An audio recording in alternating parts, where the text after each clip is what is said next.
The red dust of Copper Bend settled on everything like a rust-colored shroud. It coated the warped planks of the general store, dulled the brass spittoons outside the saloon, and turned the miners' faces into masks of dried blood. Clara Edison stood at the edge of the town square, her black morning dress already tinged brown at the hem. Watching the afternoon spectacle unfold, the rhythmic clang of hammers from the copper mine echoed across the valley, a metallic heartbeat that never ceased. But today, that familiar sound competed with something else, the auctioneer's bark and the restless murmur of the crowd gathered around the makeshift platform. "Gentlemen, what am I bid for this strong back?" The auctioneer, a greasy man named Polk, gestured toward the line of men standing in chains. Contract labor, fairly acquired through the territorial courts. Clara's jaw tightened. Fairly acquired. She knew better. These were men caught in Cyrus Carnegie's web vagrants arrested on trumped-up charges, debtors whose obligations had mysteriously doubled overnight, and natives accused of trespassing on what had once been their own land.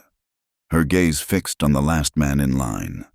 Unlike the others who kept their heads bowed, he stood straight, his dark eyes scanning the crowd with the calculating intensity of a hawk. His hair, worn longer than the fashion despite regulations, caught the late afternoon sun. The placard around his neck read, "Samuel Franklin, theft of company property." $20 starts the bidding on the Indian, Polk announced, spitting tobacco juice that raised a small puff of dust. The crowd shifted uneasily.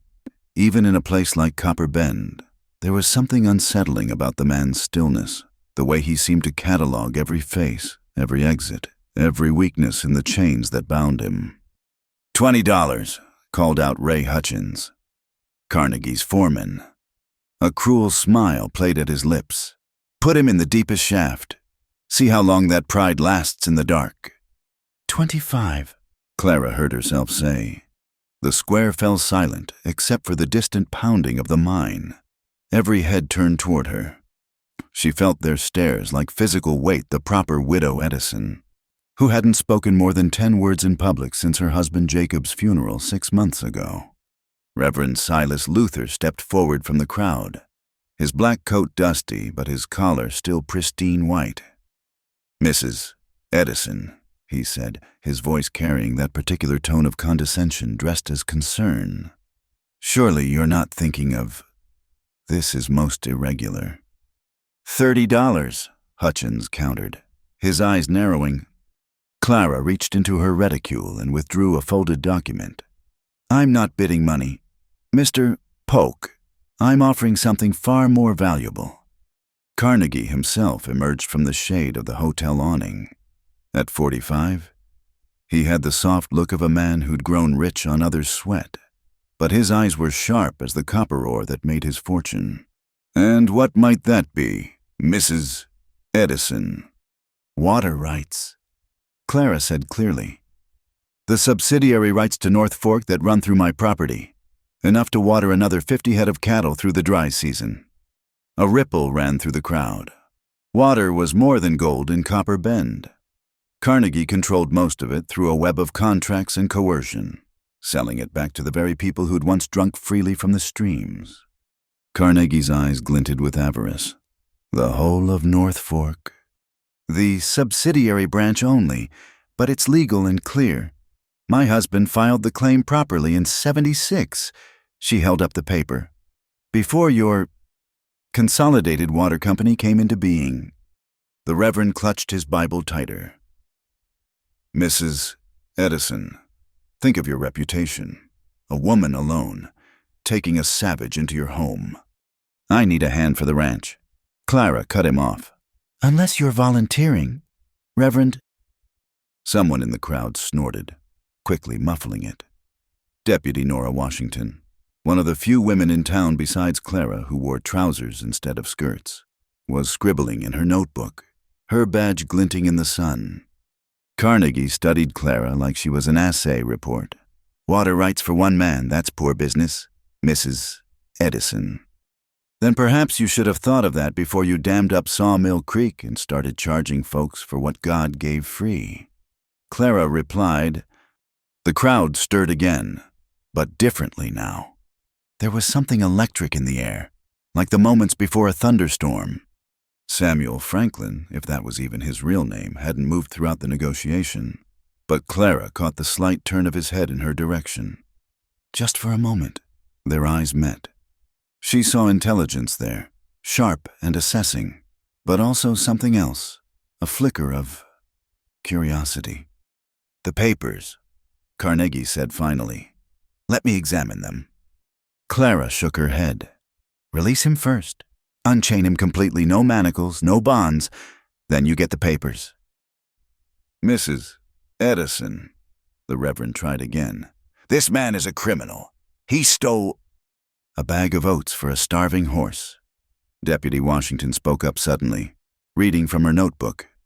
"Valued at $2. Sentenced 2 years hard labor." She looked up, her young face carefully neutral. "Seems the punishment might be exceeding the crime." Carnegie shot her a dark look, but the damage was done. Murmurs rippled through the crowd. 2 years for $2 of oats. Unchained and free to go, Clara insisted, "Or I walk away, and you can explain to your investors why you passed up water rights for pride." The tension stretched taut as fence wire. "Finally!"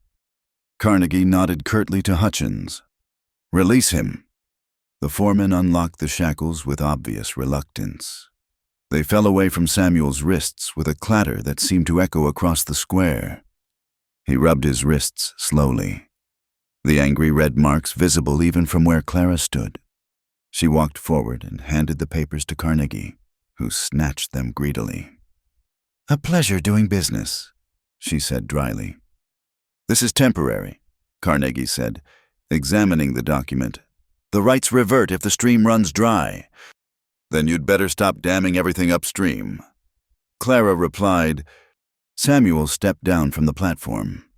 Up close, she could see the signs of his time in Carnegie's custody, the gauntness of inadequate food, the slightly favored left side where ribs might be cracked, but he moved with a controlled grace that suggested these injuries were obstacles, not defeats. "Ma'am," he said. His voice was low, careful. "I don't know why." "Can you work horses and cattle?" Clara interrupted. "Yes." "Can you fix a roof and mend fence?" "Yes." "Then we'll discuss the why later. Right now, we need to get back to Three Willows before dark, unless you'd prefer to stay and see what other entertainment Copper Bend offers." The ghost of something not quite a smile crossed his face. "After you, ma'am." They walked to Clara's wagon under the weight of dozens of stairs. She could hear the whispers starting already, spreading like wildfire through the dry gossip of the town. The widow Edison had lost her mind, bringing a savage to her home. What would Jacob think? But Jacob was dead, killed when his horse spooked and threw him against a fence post, and Clara was tired of living like she'd died with him. The wagon seat creaked as Samuel carefully climbed up beside her, maintaining a respectful distance. She noticed how he positioned himself, able to see threats from all directions.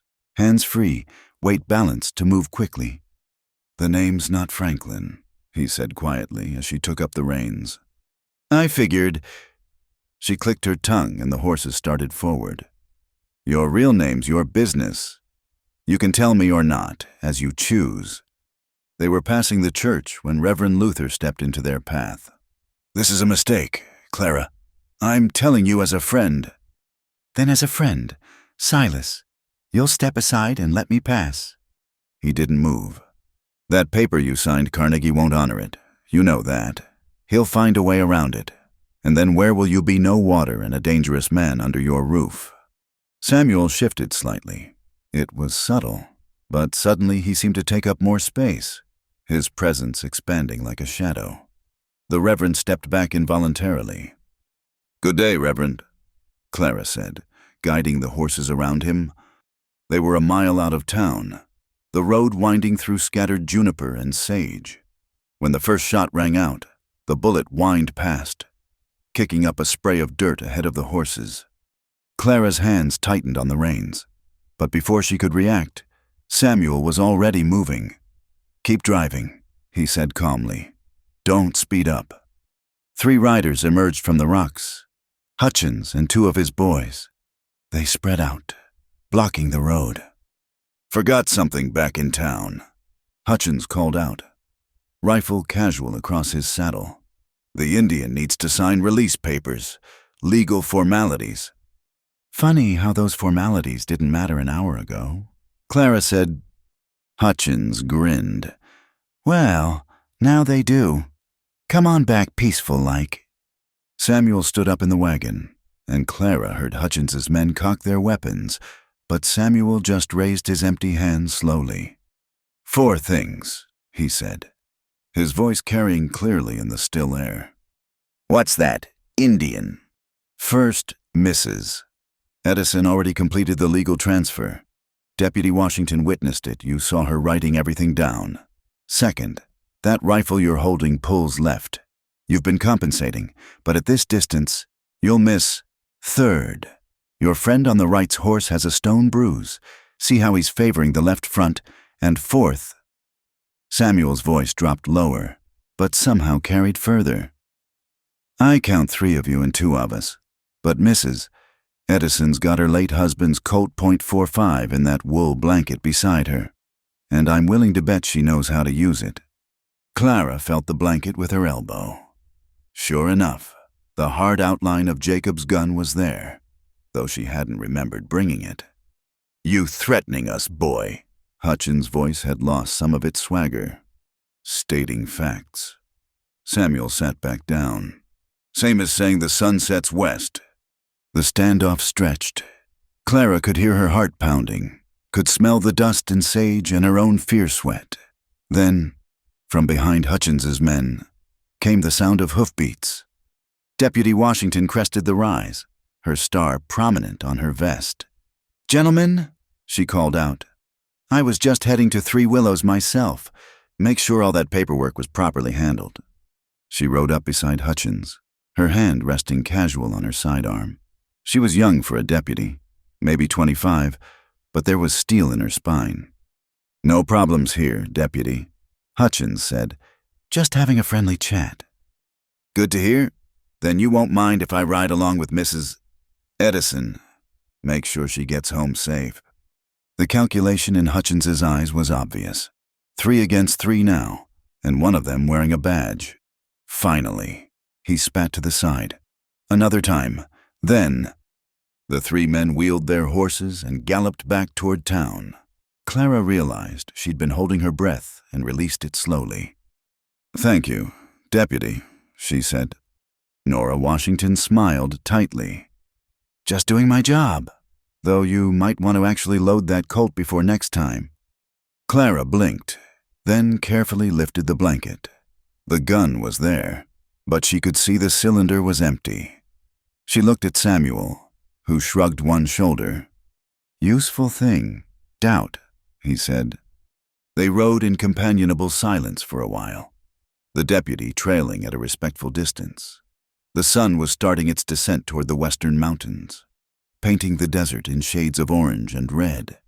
Finally, 3 Willows Ranch came into view.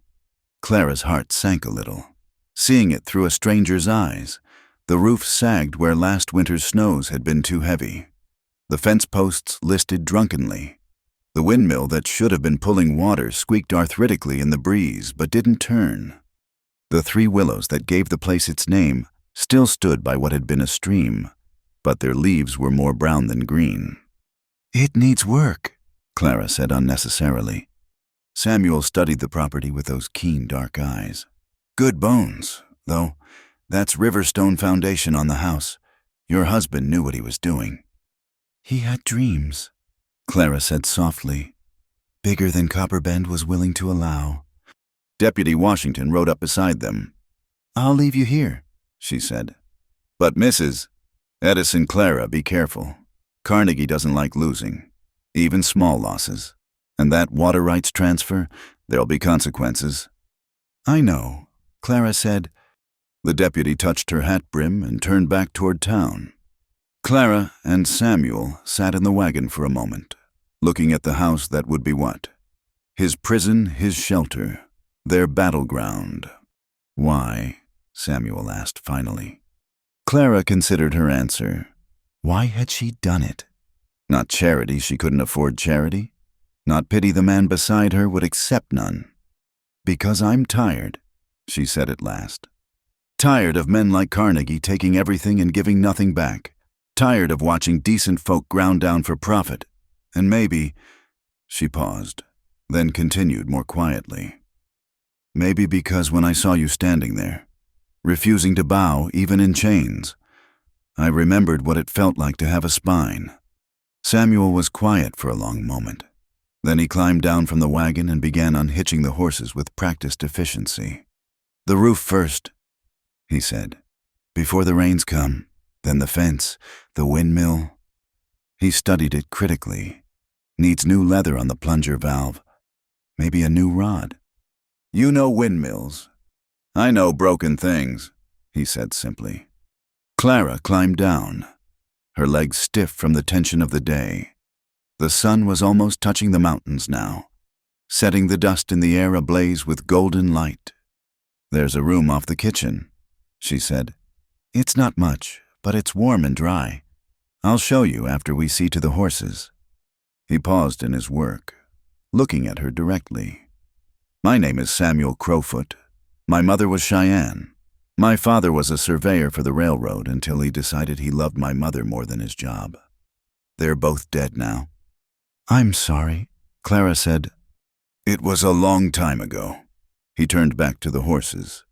But thank you for... He gestured vaguely at the expanse of land around them. For the chance to be under open sky again. They worked together in the fading light, settling the horses, hauling water from the well, each learning the rhythm of the other's movements. By the time the first stars appeared, they had established a tentative peace, not trust. Not yet, but the possibility of it. Inside the house, Clara lit the oil lamps and showed Samuel the small room.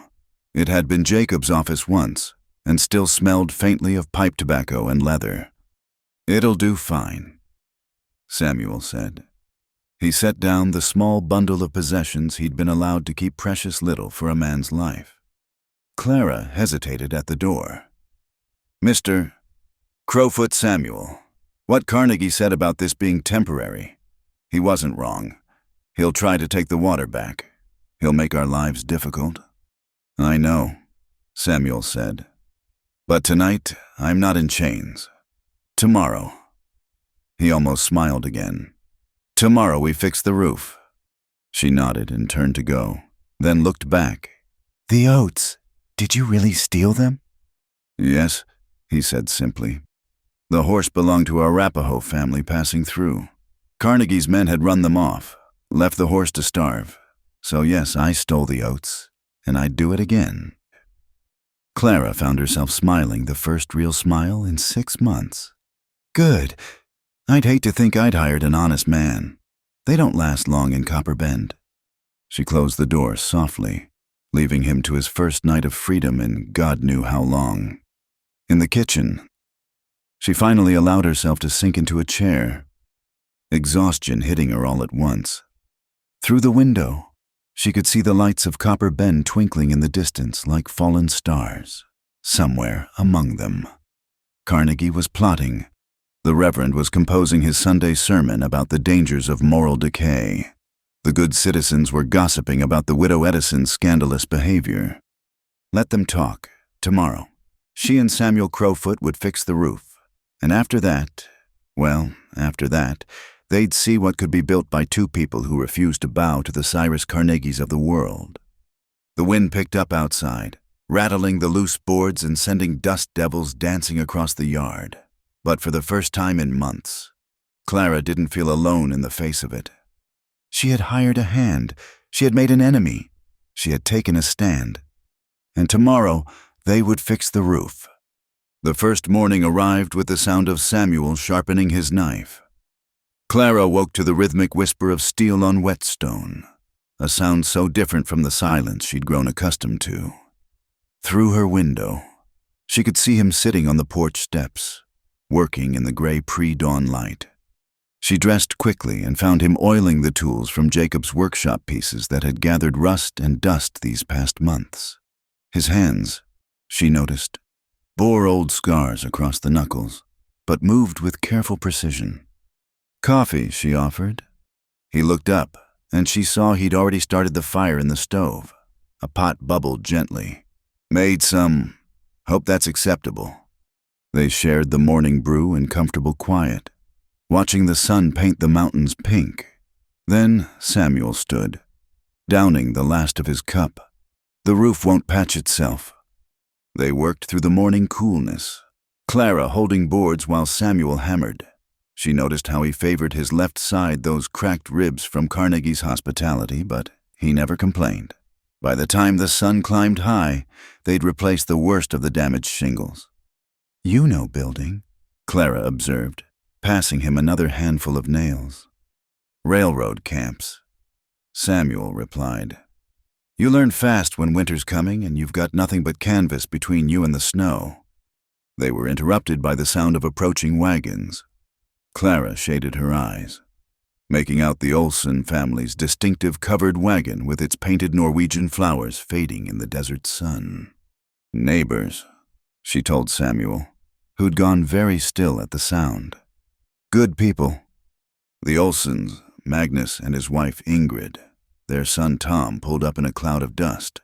Tom, barely 16 with the gangly look of recent growth, jumped down first, his eyes wide with curiosity at Samuel. "Mrs. Edison," Magnus said in his lilting accent, touching his hat. His weathered face was kind but worried. "We heard in town. Thought you might need some things." Ingrid climbed down with a basket. "Bread?" she said simply. "And salt pork. Some preserved vegetables from last year." Clara's throat tightened. The Olsens had little enough themselves. "That's very kind, but—" "Is what neighbors do," Ingrid interrupted firmly. She looked at Samuel with sharp blue eyes.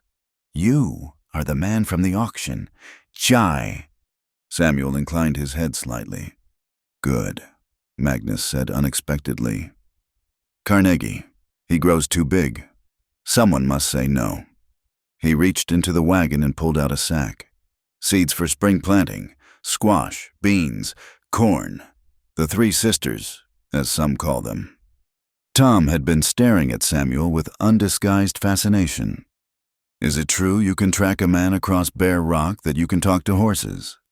"Tom!" his mother scolded. But Samuel almost smiled. "Horses are easier to talk to than people. They're honest about what they want."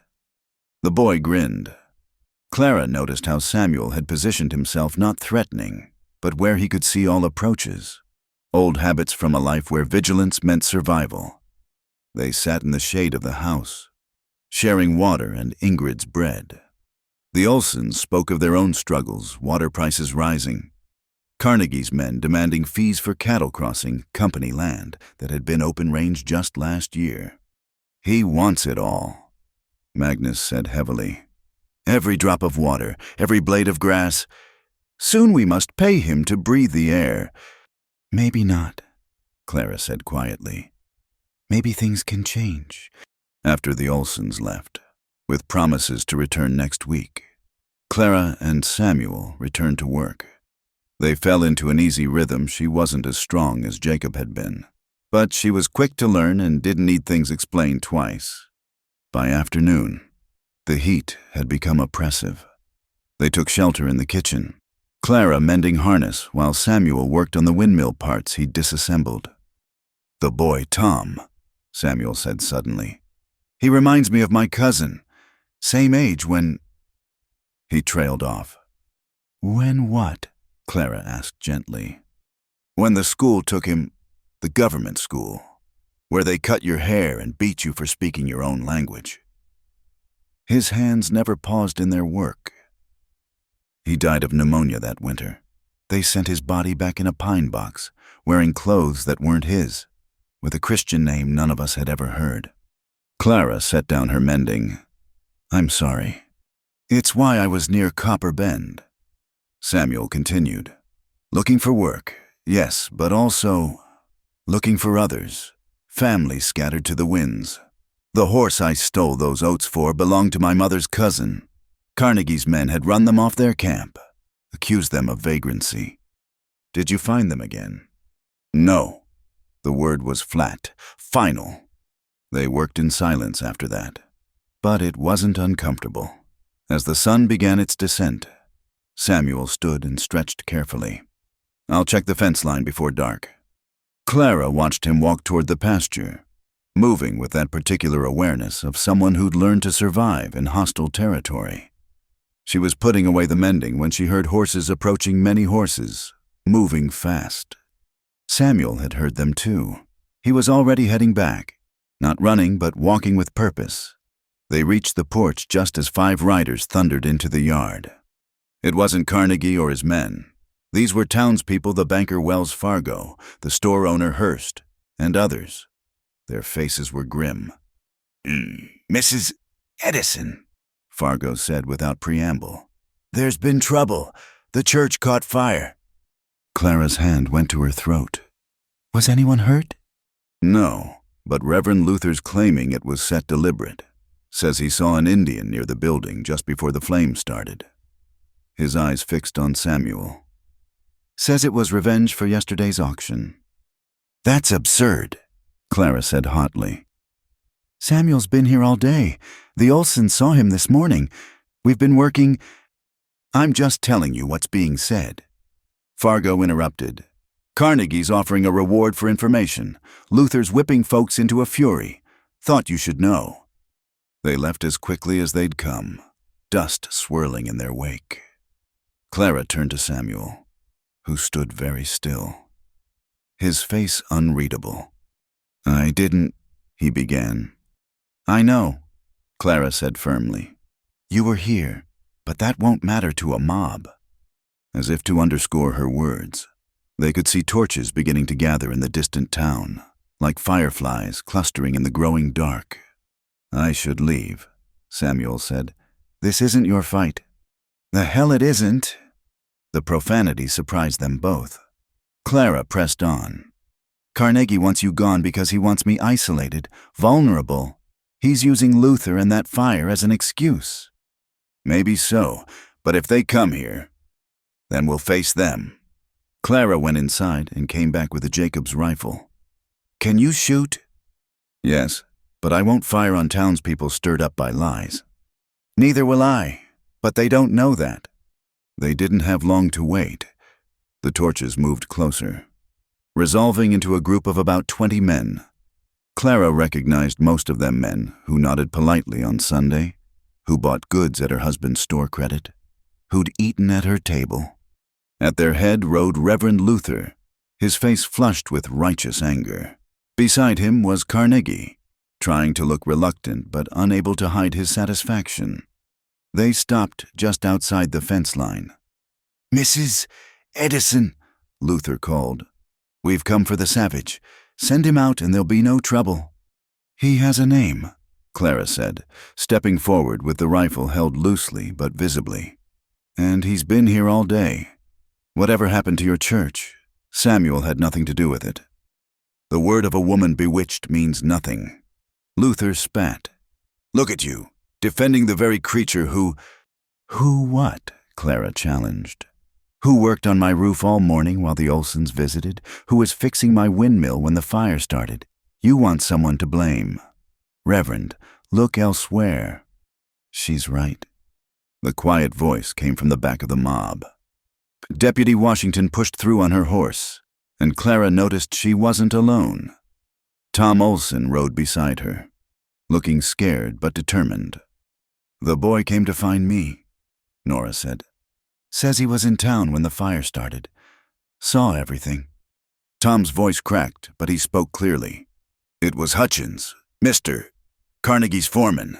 I saw him behind the church with a tin of kerosene. I was scared to say before, but then I heard about the mob and... He looked at Samuel. It ain't right, blaming a man for something he didn't do. The mob stirred uneasily. Carnegie's face darkened. The boy's lying. Probably paid off. I was with him. Another voice called out. Doc Holliday's son, John Jr., pushed forward. "We were together. Both saw it." "Lies," Luther raged. "Corruption of youth." "Enough." Deputy Washington's voice cut through like a blade. "I've got 2 witnesses. That's more than you have. Reverend, unless someone here saw Mr. Crowfoot set that fire." She looked around at the crowd. "Anyone speak up now or hold your peace." The silence stretched. Some of the men began to shift uncomfortably, torches lowering. "This isn't over," Carnegie said coldly. "That Indian's brought nothing but trouble. You'll see that soon enough, Mrs. Edison." "The only trouble here is men who think they can take whatever they want." Clara replied, "Now get off my land, all of you." They went, slowly and reluctantly. Luther kept ranting about divine judgment until Carnegie told him sharply to shut up. Tom and his parents who'd followed their son stayed behind with the deputy. "Brave thing you did," Samuel said quietly to Tom. The boy flushed. "Ma says doing right isn't supposed to be easy. If it was, everyone would do it." Ingrid hugged Clara tightly. "You come to our place if there's more trouble. We have guns too." After they left, Clara and Samuel sat on the porch in the dark. The stars were brilliant overhead, unmarred by the smoke and lights of larger cities. "It won't end here," Samuel said. "I know." Clara was surprised to find she wasn't afraid. Angry, yes. Tired. Certainly, but not afraid. Carnegie's escalating. First legal manipulation, then intimidation, now frame-ups and mobs. Why does the water matter so much to him? He has enough. Clara laughed bitterly. Men like Carnegie never have enough, but it's more than greed. The railroad's coming through next year. Whoever controls the water controls where the stations go, where the towns grow. He's not thinking about next season, he's thinking about the next decade. Samuel was quiet for a moment. "You could still trade me for peace. No one would blame you." Clara looked at him in the starlight. "My husband used to say that in this country. We'd all hang together, or we'd hang separately. I'm starting to understand what he meant. He sounds like he was a good man." He was, but he was also wrong about one thing.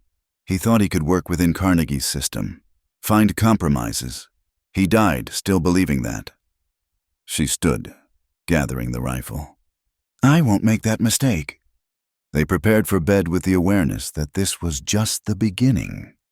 Samuel insisted on sleeping in the barn better sightlines, he said, though Clara suspected it was also about propriety. Her reputation was already in tatters, but he was trying to preserve what he could. She gave him blankets and a lantern. As he turned to go, she called after him, "Samuel, what you said about talking to horses being easier than people." He paused. "Maybe start with people who've proven they'll listen." In the barn, Samuel made his bed in the hayloft where he could watch all approaches. He carved, while he waited for sleep, a piece of juniper wood he'd found was taking the shape of an arrowhead. His mother had taught him the craft, her hands guiding his child fingers. "So the earth remembers," she'd said. He thought about Clara Edison, standing against the mob with steady hands and steadier voice. No fear in her, or at least none that showed. Just determination and a kind of fierce justice that reminded him of prairie fire, destructive to what needed burning, clearing the way for new growth. Through the loft window, he could see the house. One light still burned Clara's room. Was she also lying awake? Planning for the battles to come. A coyote howled in the distance, answered by another. The sound was lonely, but also defiant. "We're still here," it said. "Despite everything, we're still here." Samuel touched the scars on his wrists from the shackles. They'd heal, fade to thin lines barely visible. But the deeper marks, the ones Carnegie and men like him had left on the land, and the people those would take more than time to mend. But maybe, with the right allies, they could start. In the morning, they would work on the fence. The day after, the windmill. Small things, but necessary. You had to fix what was broken before you could build something new. The coyotes called again, closer now. Samuel closed his eyes and listened to the night sounds of the desert wind in the sage, the distant hoot of an owl, the creak of old wood settling. Tomorrow would bring new challenges. Carnegie wouldn't forget. Luther wouldn't forgive. The town would watch and whisper and wait to see who would break first. But tonight, he was free. Tonight, he had work that mattered and someone who saw him as more than a savage or a tool. It wasn't much, perhaps, but it was a beginning. The map was older than Clara had realized. Jacob's careful hand had marked every stream, every spring, every seasonal waterhole in the valley, by lamplight. She spread it across the kitchen table while Samuel studied the notations. "Your husband understood water," Samuel said, tracing a finger along the blue lines. "See here, he marked the underground flows, not just the surface streams." Clara leaned closer, aware of his warmth beside her. "He spent 3 years surveying before we built here. Said water was like blood, you had to understand how it moved to understand the land." Samuel's finger stopped at Deadman Narrows. "This is where Carnegie built his dam. According to Tom, he overheard some workers talking." Clara frowned at the map. "But that makes no sense. The Narrows would back water up into the canyon, not toward the valley ranches. Unless—" Samuel studied the topography marks. "Unless he's not trying to water cattle.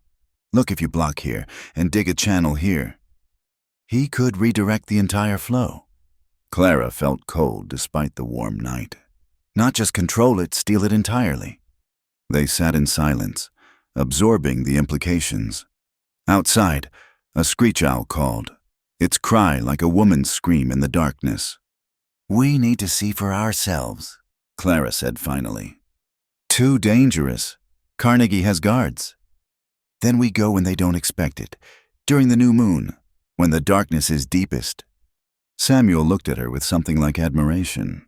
"You're not what I expected. Mrs. Edison." "Clara," she corrected. "And what did you expect? A woman who'd hire a man from the labor gang would be either desperate or foolish. You're neither." "Just angry," Clara said, "and tired of being told what I can't do." They planned to scout the Narrows in 3 nights, when the moon would be dark. In the meantime, life at Three Willows continued its rhythm. Samuel repaired the windmill it sang now in the wind, pulling water from the deep well. Clara tended the garden, coaxing life from soil that seemed more dust than earth. Tom Olson became a regular visitor, ostensibly to learn horsemanship from Samuel, but really, Clara suspected, to escape the increasing tension in town. The boy had a quick mind and eager hands, following Samuel around like a shadow. "He's been asking about tracking," Samuel mentioned one evening. "Wants to know how to read sign. And you're teaching him." "Someone should know these things. The old ways of seeing." He paused, carving another piece of wood, this one looking like a horse. "My grandfather said knowledge dies when we don't pass it on." "Your grandfather was a wise man." "He was. Carnegie had him arrested for vagrancy 2 years ago. He died in the work camp." Clara's hand stilled on her mending. "Samuel, I'm sorry." "Don't be. You didn't put him there." His knife never paused. But men like Carnegie did. Men who see the world as something to own instead of something to share. The next morning brought an unexpected visitor. Deputy Washington arrived just after dawn, her face grim. "Carnegie's filed papers," she said without preamble. "Claims you violated the water rights agreement by harboring a criminal." "What crime?" Clara demanded. "The false charge he invented." "A new one. Says Samuel threatened his men on the road that first day. Has 3 witnesses swearing to it." Samuel stepped out from the barn, having heard the horses. "Let me guess, Hutchins and 2 of his drinking companions." Nora's smile was humorless. "You must be psychic. Judge Vanderbilt is reviewing the case today. If he rules against you, Carnegie can reclaim the water rights immediately." "Vanderbilt's in Carnegie's pocket," Clara said bitterly. Maybe, but he also likes to appear impartial. If we could prove Carnegie's dam is illegal. Clara and Samuel exchanged glances. We're working on that, Clara said carefully. Nora studied them both. I didn't hear that, but if you happen to find evidence, and if it happened to appear on my desk. She mounted her horse. The hearing's set for next week. Be ready. After she left, Samuel said, We can't wait for the new moon. Tonight, then. He nodded. Better to know what we're facing. They spent the day preparing checking horses, studying the map, planning routes. As dusk fell, they dressed in dark clothes. Clara braided her hair tightly, tucked Jacob's revolver into her belt. Samuel carried only a knife and a coil of rope. They rode in silence, taking deer trails through the rough country. The stars emerged one by one, brilliant in the clear air. Samuel led, reading the land by instinct and starlight. 2 hours brought them to the mouth of the Narrows. They dismounted, tying the horses in a grove of piñon pines. From here, they could hear it the sound of rushing water where there should be none. Moving carefully, they crept closer. The dam came into view, not the rough temporary structure Clara had imagined, but a substantial construction of timber and cement. Water pooled behind it, forming an artificial lake. That's no cattle pond, Samuel whispered. Guards patrolled the top. Clara counted 4 men with rifles. Lanterns marked a construction shack on the far side. There, Samuel pointed to fresh excavation along the canyon wall. They're cutting a channel, just like we thought. Clara pulled out Jacob's field glasses, a wedding gift from her father. Through them, she could see the scope of Carnegie's ambition. The channel would indeed redirect the entire stream, leaving the natural bed dry. Every ranch downstream will die of thirst, she breathed. While Carnegie sells them water from their own river, Samuel's voice was hard. We need evidence, papers, plans, something. A shout cut him off. One of the guards had spotted something, not them, but riders approaching from the valley side. Clara focused the glasses and gasped. It's the Garrett family, with their herd. Paul Garrett was one of the few ranchers who'd stood against Carnegie, refusing to sell. Now he was driving his cattle toward what he clearly thought was still open water. They don't know about the dam, Samuel said. When they reached the dry stream bed, they watched in horror as the lead cattle smelled water and surged forward, only to find their way blocked. The animals milled in confusion, bellowing their thirst. Garrett rode up to the dam, his sons flanking him. What in hell is this? He shouted up at the guards. Carnegie himself emerged from the shack, immaculate even at this hour. Private property. Paul, you're trespassing. Trespassing. This is open range, has been since my father's time. Times change. Water access is $5 a head. Pay or move along. $5, that's highway robbery. That's business. Carnegie's voice carried clearly in the still night. Though I'd be willing to negotiate your south pasture for permanent water rights. Garrett's response was unprintable. One of his sons had to restrain him from charging the dam. Think it over, Paul. Carnegie called. Your cattle can't drink, Pride. The Garretts withdrew, driving their thirsty herd back the way they'd come. Clara lowered the glasses, sick with anger. We've seen enough, Samuel said, but Clara grabbed his arm. Wait, look. More riders were approaching, but these came secretly, keeping to shadow. As they drew closer, Clara recognized them. Reverend Luther led, followed by several townsmen. They were met at the dam by Carnegie. Money changed hands. Clara couldn't see how much, but the weight of the bag suggested plenty. Your share of this week's water revenue, Carnegie said, and a bonus for your help with that fire distraction. Luther pocketed the money with practiced ease. The Lord provides for those who help themselves, though I still say you should have let the mob have the savage. Would have solved 2 problems. Patience. Reverend Mrs. Edison will come around once her wells run dry. And if not... Carnegie shrugged. Accidents happen on remote ranches. Clara's hand went to her gun, but Samuel caught her wrist, shaking his head minutely.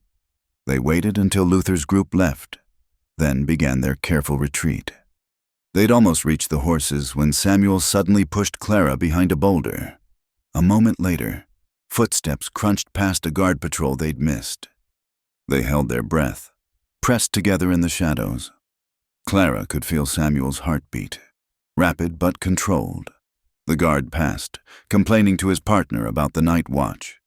They waited another eternity before moving, finally reaching their horses.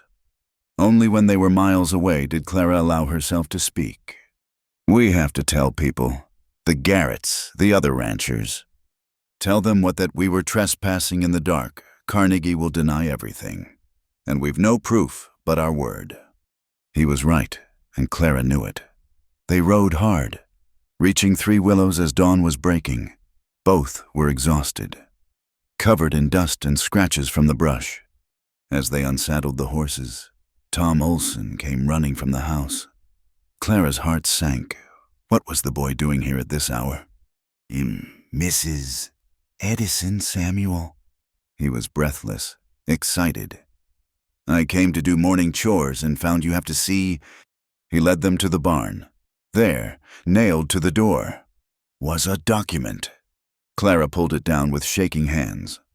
It was a detailed plan of the dam and water diversion, complete with Carnegie's signature and seal. Attached was a note in Tom's careful hand. "Found this in the church ruins when I went back to look. It must have fallen from someone's pocket." Clara looked at the boy in amazement. "Tom, do you realize what this is?" He grinned. "Evidence Pa says evidence is truth written down, so liars can't deny it." Samuel examined the document. "It's dated 2 months ago. He's been planning this while pretending to negotiate with the town council about water rights." Clara felt fierce joy rising. This proves he never intended to honor any agreement. "What do we do now?" Tom asked eagerly. "We make copies," Clara said. "Then we get this to Deputy Washington.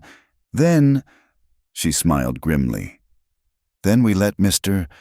Carnegie know that the water in this valley belongs to everyone, not just the ones who can afford to steal it." They spent the morning carefully copying the document, Tom's young eyes better at deciphering the technical drawings. Samuel disappeared into the barn and returned with something wrapped in leather. "If we're going to war," he said quietly to Clara, "we should be prepared for Carnegie to strike back hard." Inside the leather was an old but well-maintained Winchester rifle. "It was my father's," Samuel explained. "One of the few things I managed to keep hidden when they took me to the camp." "Can you teach me to shoot it properly?" Clara asked. "Jacob showed me the basics, but after we deliver the evidence, Tom, you'll stay here and watch the place." The boy straightened proudly. "Yes, sir. Should I load the shotgun?" "Just keep it handy. And if trouble comes, you run for your parents. Understood?" They rode for town within the hour, the copied documents secure in Clara's saddlebags. The original was hidden in a place only she and Samuel knew.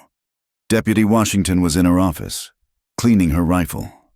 She looked up as they entered, took one look at their faces, and locked the door behind them.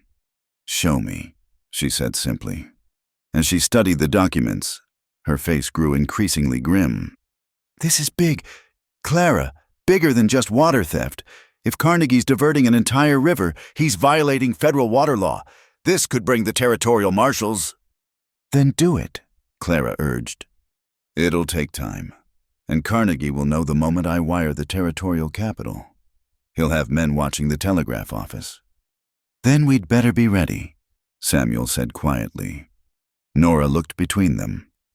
"You two have stirred up a hornet's nest. He won't just come after the ranch, he'll try to destroy you completely. Your reputation, your credit, everything." "My reputation's already shot," Clara said wryly. "And Jacob left debts that ate most of our credit. All I have is the land and the will to keep it. And allies, Nora reminded her. The Olsons, the Garretts, once they know the truth. Others who are tired of Carnegie's stranglehold. She stood. Decision made.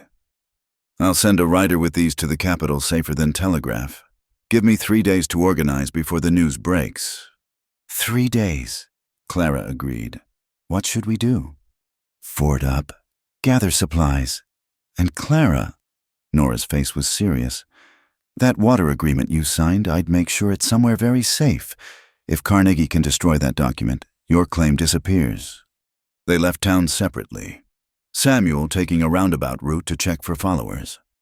Clara stopped at Hurst's store for supplies, ignoring the whispers that followed her. At the counter, Hurst tallied her purchases reluctantly. Mrs. Edison, I'm afraid your credit— I'm paying cash, Clara interrupted, laying coins on the counter. She'd sold her mother's silver tea service that morning to Tom's parents, over their protests. As Hurst wrapped her goods, he leaned closer. Be careful. Clara, Carnegie's been in here asking questions about your husband's debts, saying maybe the ranch should be sold to cover them. The ranch isn't for sale. That's what Paul Garrett said. Now he's got no water for his herd.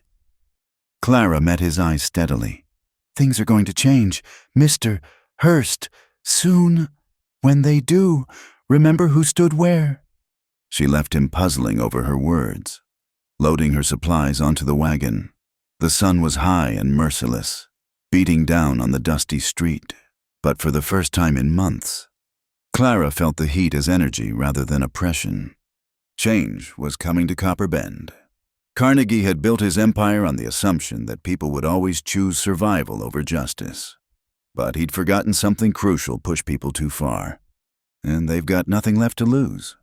As she drove home, Clara thought about the water flowing behind Carnegie's dam, all that life-giving force, stolen and hoarded by one man's greed. But water was patient and persistent. It always found a way. And so would they. The first drops fell just after midnight, fat, heavy pearls of water that struck the dusty ground with audible splats. Clara woke to the sound, so foreign after months of drought that for a moment she thought she was dreaming. Thunder rolled across the valley like a giant's footsteps. Lightning illuminated her room in stark, white flashes. She rose quickly, pulling on her boots and a coat over her nightdress. Samuel was already in the yard, securing loose equipment. His hair was plastered to his head, his movements quick and efficient. "It's too early for the monsoons!" Clara shouted over the rising wind. "Tell that to the sky." Samuel pointed toward the mountains where a wall of black clouds advanced like an army. "This is going to be bad. The ground's baked hard water won't soak in." They worked frantically, driving the horses into the barn, tying down anything that could become a projectile in the wind. The rain intensified, changing from drops to sheets, then to a solid wall of water. The Garretts, Clara suddenly remembered. Their herd, they're camped by the old riverbed. Samuel's face went grim. With Carnegie's dam holding back water upstream, if it fails or if he opens the gates, the flood will follow the original channel. Clara felt sick. Right through their camp. They looked at each other through the rain, the same thought passing between them. It would be madness to ride out in this storm. Also madness to let neighbors die. "I'll saddle the horses," Samuel said. "I'll get the rifles and rope." They rode out into the teeth of the storm. The familiar landmarks were obscured by rain and darkness. Only Samuel's uncanny sense of direction kept them on track, reading the land by instinct and lightning flash. The horses struggled against wind that tried to tear them from the saddle. Rain stung like buckshot. Clara's hands were numb on the reins, her coat soaked through in seconds. They heard the flood before they saw it, a roaring like 1,000 trains. Samuel grabbed Clara's arm, pointing upstream.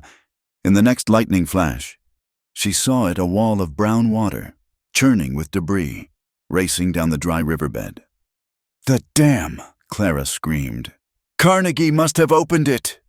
"Or it failed," Samuel spurred his horse harder. Either way, they crested a rise and saw the Garrett camp below. The family was already alarmed by the storm, trying to calm their panicked cattle. They hadn't heard the flood coming over the thunder. Samuel didn't hesitate. He charged down the slope, firing his rifle into the air. Clara followed, adding her voice to his. "Flood, get to high ground, flood." Paul Garrett turned, saw them, started to wave them off, then heard the roar. His face went white. "Martha, boys, leave the cattle run." Chaos erupted.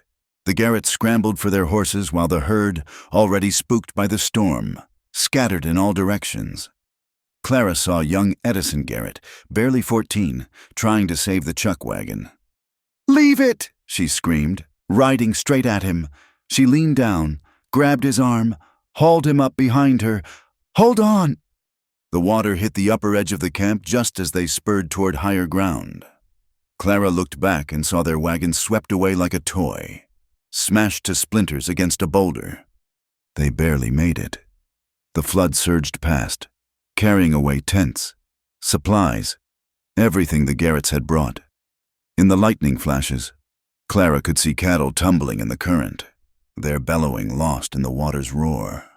On the hillside, they huddled together, the Garrett family, Clara and Samuel, all soaked and shaking. Martha Garrett clutched her youngest boy, tears mixing with rain on her face. "Our whole herd," Paul said numbly. "Everything we had." "You're alive," Samuel said firmly. "The rest can be replaced." "With what?" Paul's voice was bitter. "Carnegie's got my note on the ranch, without the cattle to sell." He put his head in his hands. Clara and Samuel exchanged glances. This was no accident. Carnegie had chosen his moment perfectly, a storm to mask his crime, destroying his strongest opponent's livelihood in one stroke. They stayed with the Garretts until dawn, when the rain finally slackened to a drizzle. The sun rose on devastation. The flood had scoured the riverbed clean, leaving only mud and debris, here and there. The carcasses of cattle lay like broken dolls. "We need to get to town," Samuel said quietly to Clara. "If Carnegie did this deliberately, he'll blame the storm." Clara finished. "Natural disaster, no one's fault." But when they reached Copper Bend, they found the town in uproar. The flood hadn't stopped at the Garrett camp. The redirected water had surged through the lower part of town, flooding businesses and homes. Deputy Washington met them at the sheriff's office, her uniform still damp and muddy. "Thank God you're safe." "When we heard about the Garretts." "We got them out," Clara said. "Barely. Nora, the dam." "Failed catastrophically," according to Carnegie. Nora's voice was flat with disbelief. "He's playing the victim, saying the storm overwhelmed his agricultural pond. He's even offering aid to those affected." "Aid with strings attached, no doubt." Samuel said, "You know it. Sign over your flooded property for reconstruction assistance. Half the lower town is considering it." Clara felt rage building in her chest. "He caused this. He opened those gates knowing—" "Prove it," Nora interrupted. "I'm not saying you're wrong, but prove it in court. All anyone saw was a storm and a flood." They were interrupted by commotion outside. Tom Olson burst through the door, wild-eyed and gasping. "Mrs. Edison Samuel, you have to come quick. There's been an accident at the church. Someone's trapped in the basement." They ran through the muddy streets. A crowd had gathered around the partially collapsed church. The flood had undermined the foundation, and part of the floor had given way. "It's the widow Franklin," someone called. She went in to save the charity boxes. Clara knew her Benjamin Franklin's elderly cousin, one of the few in town who'd been kind to her after Jacob's death. Without thinking, Samuel grabbed a rope from someone's wagon. "How long has she been down there?" 10 minutes, maybe more. The water's rising." Samuel was already tying the rope around his waist. "I need 2 strong men to anchor this." "You can't go down there." Reverend Luther appeared, his face haggard. "The whole structure could collapse." Then we'd better hurry, Samuel said. He looked at Clara. If something happens, it won't, she said firmly. Tom, run to the store and get all the lanterns you can. We need light down there. Samuel disappeared into the hole. The crowd held its breath. Clara counted seconds, listening to the ominous creaking of damaged timbers. I've got her, Samuel's voice echoed up. Pull. The men hauled on the rope. First Samuel emerged, then the widow, clinging to him with desperate strength. She was conscious but in shock, her leg bent at an unnatural angle. Get the doctor, Clara ordered. She cradled the old woman's head while Samuel checked her injuries. You saved me, the widow whispered to Samuel. They said you were dangerous, but you saved me. Doc Holliday arrived, taking charge with professional efficiency. As they carried the widow away on a stretcher, the crowd's mood had shifted. People looked at Samuel differently, not with suspicion, but something approaching respect. That was foolish, Clara said quietly as they walked away. Yes, Samuel agreed, but necessary. They were heading back to check on their horses when Carnegie himself appeared, flanked by his usual contingent of armed men. He was immaculate despite the town's chaos, not a speck of mud on his expensive boots. Mrs. Edison, he said with false sympathy. I heard about your heroic efforts last night, saving the Garretts from that terrible flood. The flood you caused, Clara said flatly. Carnegie's eyes hardened, though his smile remained. Careful, Mrs. Edison. Slander is actionable. The dam failed due to unprecedented rainfall, an act of God.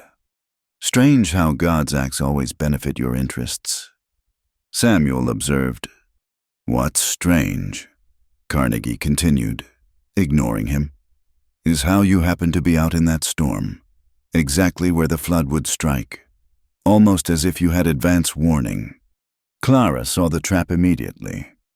Are you suggesting we somehow knew your dam would fail? I'm suggesting nothing, but others might wonder, especially if they learned you'd been seen near the dam recently. Trespassing. Some might call it lying. Others might call it. Clara shot back. Carnegie's smile widened. Speaking of calling it things, I'm calling in your husband's note. Mrs. Edison. The full amount. Due immediately. Clara felt the blood drain from her face. That note isn't due for another year. Read the fine print. Acceleration clause. In the event of substantial change in circumstances affecting the security of the loan. I'd say harboring criminals and engaging in suspicious activities qualifies. You can't. 30 days. Mrs. Edison, pay in full or forfeit the ranch. He touched his hat mockingly. Good day. They stood in the muddy street, watching him walk away, around them. The town continued its frantic recovery efforts, but Clara felt frozen, the weight of Carnegie's threat crushing down on her. How much? Samuel asked quietly. $800. Might as well be $8,000. Clara's voice was hollow. Jacob borrowed it to buy breeding stock, the cattle that died in last year's drought. We'll find a way. With what? Clara's control finally cracked. My credit's gone. The cattle are dead. The water rights are all I have left, and Carnegie's contesting those. He wins. Samuel. He always wins because he has the money and the law, and we have this. Tom Olson had approached quietly. He held out a leather portfolio, waterlogged but intact. I went back to the church after the widow was safe. Found this in Luther's office, in a strongbox that the flood broke open. Inside were documents, contracts, ledgers, correspondence, all related to Carnegie's water scheme, Luther's involvement, the bribes and threats used to secure cooperation. Tom, Clara breathed, this is evidence that the Reverend would probably prefer stayed buried, Deputy Washington said, appearing at Clara's shoulder. She'd been watching from across the street. Mind if I take a look? As Nora examined the papers, Her expression grew increasingly grim. "This shows premeditation. Carnegie knew the dam would fail in heavy rain. He built it to fail." She looked up. "This is enough to bring federal charges." "It's also enough to get us all killed," Samuel said quietly. "Carnegie won't let this reach court." "Then we'd better move fast," Nora said. She looked at Clara. "I can protect these documents, but I can't protect you. Not from Carnegie's money and influence." "I'm not running," Clara said firmly. "I'm not suggesting you run. I'm suggesting you fight smart. The territorial judge arrives for circuit court in 2 weeks. If we can keep you and these documents safe until then—" "2 weeks," Clara repeated. "Carnegie gave me 30 days for the loan. He doesn't expect me to last 2 weeks. Then we'll have to disappoint him," Samuel said. There was something in his voice, not optimism exactly, but determination hard as bedrock. They spent the rest of the day helping with flood recovery. Clara noticed how the townspeople's attitudes had shifted.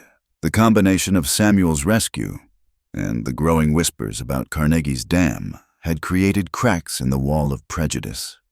Mrs. Hurst brought them coffee and sandwiches. "Heard what you did for the Garretts," she said quietly. "And for Widow Franklin. Maybe I was wrong about some things. Small victories," Clara thought, "but victories nonetheless." As evening fell, they prepared to return to the ranch. The storm had passed completely, leaving crystal-clear skies and air that smelled of wet earth and sage. But Clara knew this was just the eye passing over. The real storm was still coming. At the edge of town, Paul Garrett intercepted them. His family was with him, loaded into a borrowed wagon. "Clara, Samuel," he said, "I wanted to thank you proper. Without your warning—" He swallowed hard. "We'd have lost more than cattle." "Where will you go?" Clara asked. "My brother in Tucson. He's offered work." Paul's jaw tightened. "But this isn't over. When you stand against Carnegie, and I know you will send word, the Garretts don't forget debts." They shook hands solemnly. As the Garretts rolled away, their youngest boy waved from the back of the wagon, Edison, whose life Clara had saved. She waved back, throat tight. "He'll be back," Samuel said. "Men like Paul Garrett don't stay down." "Neither do we," Clara said. They rode home through the cooling evening. The ranch looked different, somehow smaller, but also more precious. Every fence post, every building represented Jacob's dreams and her own stubborn refusal to let them die. 2 weeks, Clara said as they unsaddled the horses.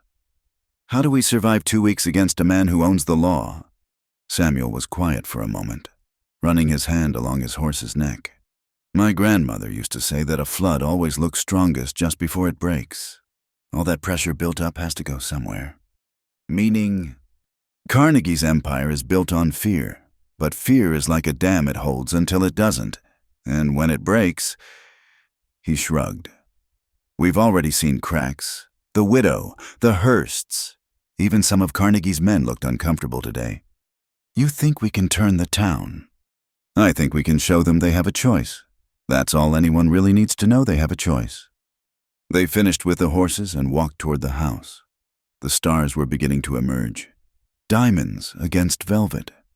Clara paused on the porch, looking back at the land that might not be hers much longer. "Samuel," she said quietly, "what you did today saving the widow? Anyone would have—" "No," she interrupted. "They wouldn't. They didn't. You did." She met his eyes. "I'm glad you're here. However this ends. I'm glad." He nodded, accepting her words without false modesty. "We should prepare for tomorrow. Carnegie won't wait long to make his next move."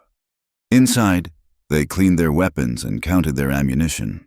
Practical preparations for an impractical stand. But sometimes, Clara reflected, the impractical stands were the ones that mattered most.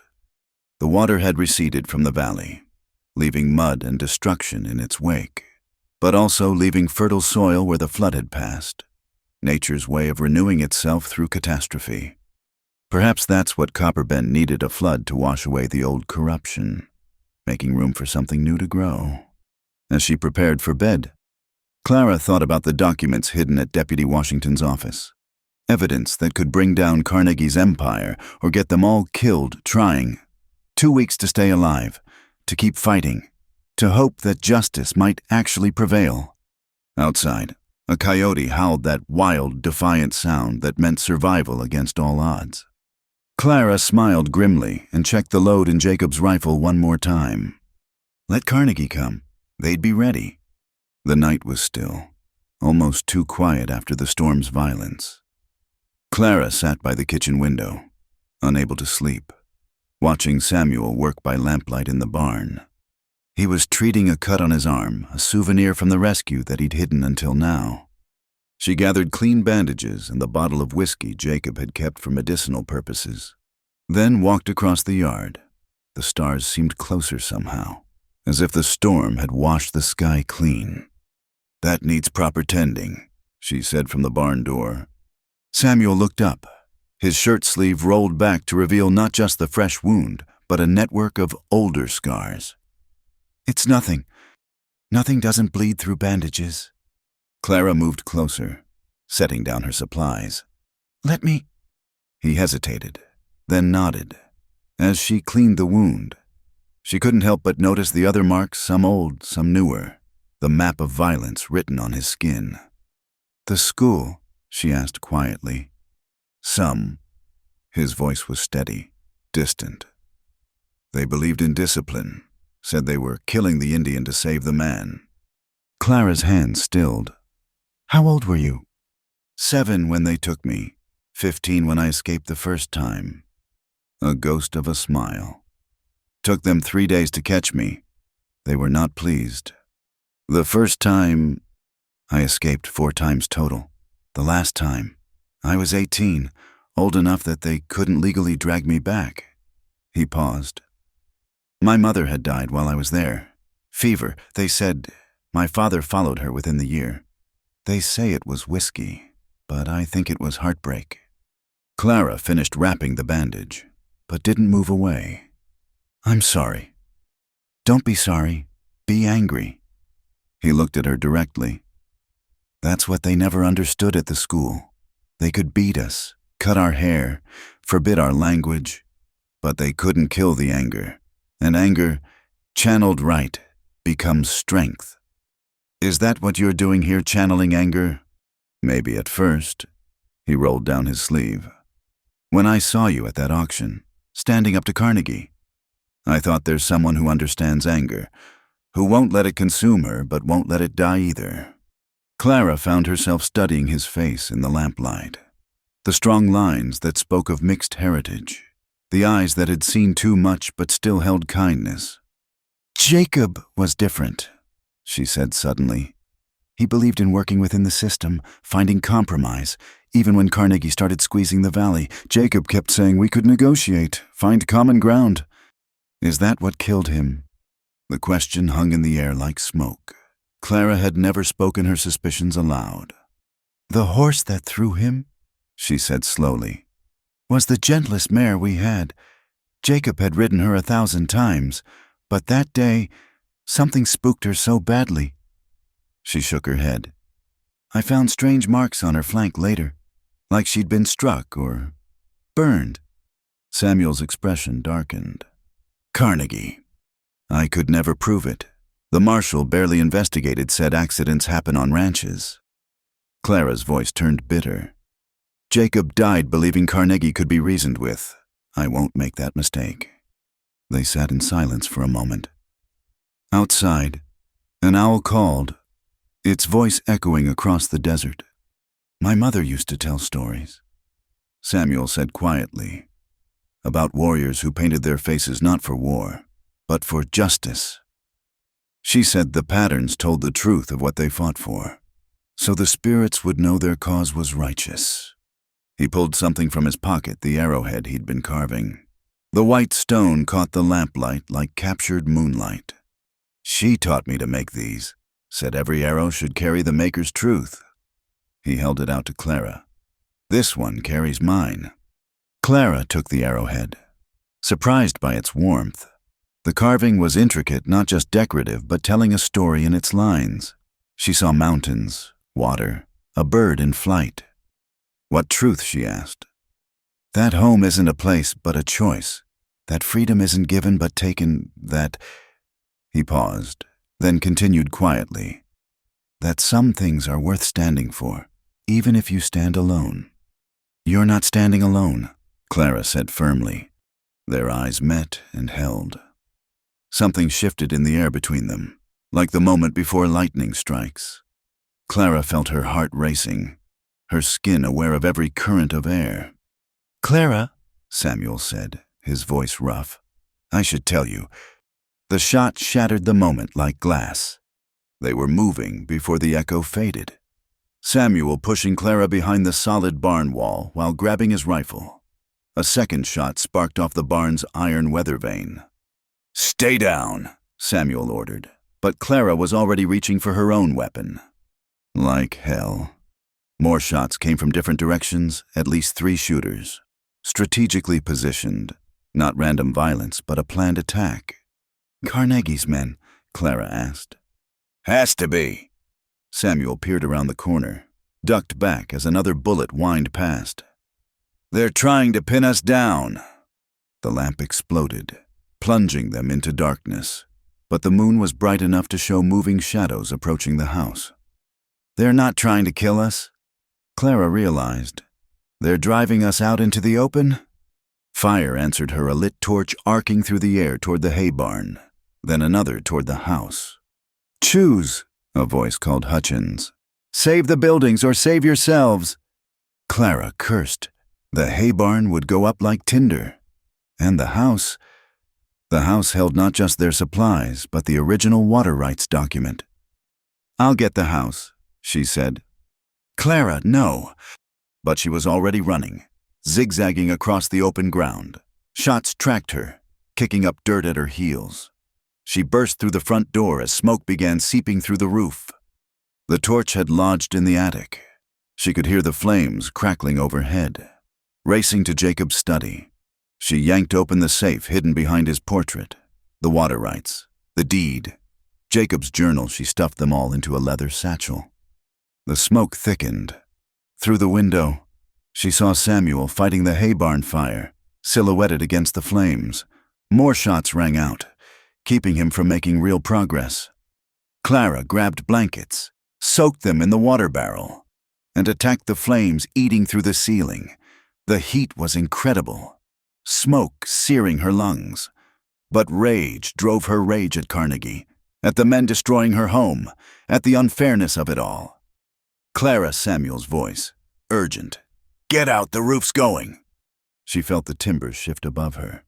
Clutching the satchel, she ran for the door as the ceiling began to collapse behind her. She burst into the yard, coughing, eyes streaming. Samuel caught her, pulling her behind the well. The hay barn was fully engulfed now, throwing wild shadows across the yard, but the shooters had stopped firing. "Listen," Samuel said.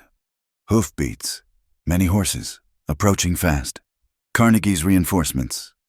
But the riders who thundered into the yard weren't Carnegie's men. Deputy Washington led them, badge glinting in the firelight. Behind her rode the Olsons, the Hearsts, even Doc Holliday and his son. "Heard the shots from town," Nora called. "Thought you might need help." Hutchins and his men, suddenly outnumbered, melted back into the darkness. But his parting words carried clearly, "This isn't over, Edison. You can't guard everything all the time." The townspeople formed a bucket brigade, but the hay barn was beyond saving. They managed to keep the fire from spreading, saving the house, though the roof was badly damaged. As dawn broke, Clara surveyed the destruction. Half her winter hay gone, the house wounded but standing, and a message delivered: Carnegie could strike anywhere, any time. "I'm sorry," Tom Olson said, his young face stricken. "If we'd gotten here sooner." "You came," Clara said firmly. "That's what matters." Magnus Olson studied the damage with a practical eye. "We'll organize a barn raising. The hay," he shrugged. We all share what we have, is what neighbors do. Carnegie won't like that, Hearst warned. Let him not like it, Ingrid said fiercely. We've bent our knees long enough. As the helpers prepared to leave, Deputy Washington pulled Clara aside. The documents are safe at my office, but Carnegie knows we have them now. He'll escalate. How much worse can it get? Nora's expression was grim. He's bringing in professionals, Pinkertons, maybe men who make Hutchins look like a schoolboy. She paused. There's something else. The territorial Judge Carnegie's trying to get him replaced with someone more amenable. Can he do that? With enough money and influence? Maybe. Nora mounted her horse. Watch yourselves. And Clara. That was brave what you did, saving those papers. Stupid, but brave. After everyone left, Clara and Samuel sat on the porch of their damaged house, exhausted. The sunrise painted the mountains in shades of rose and gold, indifferent to human struggles. They came, Clara said wonderingly. The townspeople actually came. You sound surprised. I am, after months of being shunned, whispered about. Crisis has a way of clarifying things, Samuel said. Shows people what really matters. Clara looked at the leather satchel beside her, smoke-stained but intact. I grabbed Jacob's journal. I don't know why. In the moment, it seemed important. May I? Samuel asked. She handed him the journal. He flipped through it, his expression growing increasingly focused. Clara, look at this. He showed her a page near the end, dated just days before Jacob's death. He was investigating Carnegie's water claims. Says here he found discrepancies in the original surveys. Clara read her husband's careful notes. Carnegie's been claiming twice the water he's entitled to. If this is true, it's not just theft, it's fraud on a massive scale. Samuel looked up. This is what got Jacob killed. Clara felt the truth of it like a punch to the gut. Her gentle, law-abiding husband had discovered Carnegie's secret and died for it. He never told me, she whispered. He was trying to protect me. Or trying to handle it his way through proper channels. Samuel's voice was gentle. He didn't understand men like Carnegie don't fear the law. They own it. Clara stood abruptly, pacing the porch. Then we make them fear something else. What? The people. Carnegie's power comes from everyone believing he's untouchable. But last night proved different. When people stand together, they become dangerous. Samuel finished. You're thinking of organizing. I'm thinking of surviving. But yes, organizing too. She turned to him. That story your mother told about warriors painting for justice. What else did she say? Samuel considered that the strongest war parties were those bound not by blood but by purpose, that a righteous cause could unite even traditional enemies. Then we give them a cause, not just stopping Carnegie, but something bigger, a future where water belongs to everyone, where might doesn't make right. That's revolution talk. No, Clara said firmly. That's American talk. This country was built on the idea that people have the right to stand against tyranny. Samuel smiled a real smile that transformed his face. You would have liked my mother. She said similar things, usually right before she did something that terrified my father. What happened to them really? The smile faded. They tried to live between worlds native and white, but Carnegie's type doesn't allow that. When the railroad came through, they needed my father's surveying skills. When he refused to map sacred sites for destruction, they destroyed him instead. Trumped up charges of theft, he died in prison. My mother, he paused. She fought back, tried to rally the tribes. Carnegie's men made an example of her. I'm sorry, Clara said, knowing the words were inadequate. Don't be sorry, Samuel repeated his earlier words. Help me finish what they started. They spent the morning salvaging what they could, making lists of repairs needed. The work was hard but purposeful. Every board they saved, every tool they cleaned was a small victory against those who'd tried to break them. At midday, unexpected visitors arrived, a small group of Apache families, traveling north. Their leader, a weathered man named Joseph Geronimo, approached carefully. "We saw the smoke," he said in accented English. "Thought there might be trouble." Clara recognized the careful neutrality people who'd learned to avoid white conflicts. "There was, but we're managing." Joseph studied Samuel with keen eyes, taking in his features, his way of standing. Something passed between them, recognition, perhaps, or understanding. "We have little," Joseph said finally. "But we know building. If you need help—" "We need help," Clara said immediately. "And we pay fair wages." Joseph's eyebrows rose. "You would hire Apache?" "I'd hire anyone willing to work hard and stand against those who abuse power." The Apache families made camp near the creek. By afternoon, they were working alongside Clara and Samuel, their expertise with desert construction evident in every movement. "You take risks," Joseph said quietly to Clara as they worked. "Carnegie doesn't forgive those who help Indians." "Carnegie doesn't forgive anyway," Clara replied. "Might as well be hanged for a sheep as a lamb." That evening, they all ate together Apache fry bread and Clara's beans, shared around a common fire. The children, shy at first, gradually emerged to watch Samuel carve. One little girl, perhaps 6, crept closer. "What you make?" she asked in careful English. "A horse," Samuel replied, showing her. "See, here's the mane, the tail." The girl smiled, and Samuel handed her the carving. She clutched it like treasure, running back to show her mother. "You're good with children," Clara observed. "They're honest, no pretense, no hidden agendas." He started another carving. "My mother wanted many children. She used to say I'd make a good father someday." The words hung in the air, carrying weight beyond their simple meaning. Clara felt heat rise in her cheeks and was grateful for the fire's glow to hide it. That night, with guards posted Apache and white together, Clara finally opened Jacob's journal fully. She read by lamplight while Samuel kept watch, learning the depth of her husband's discoveries. He documented everything, she said, water levels, survey markers, legal precedents.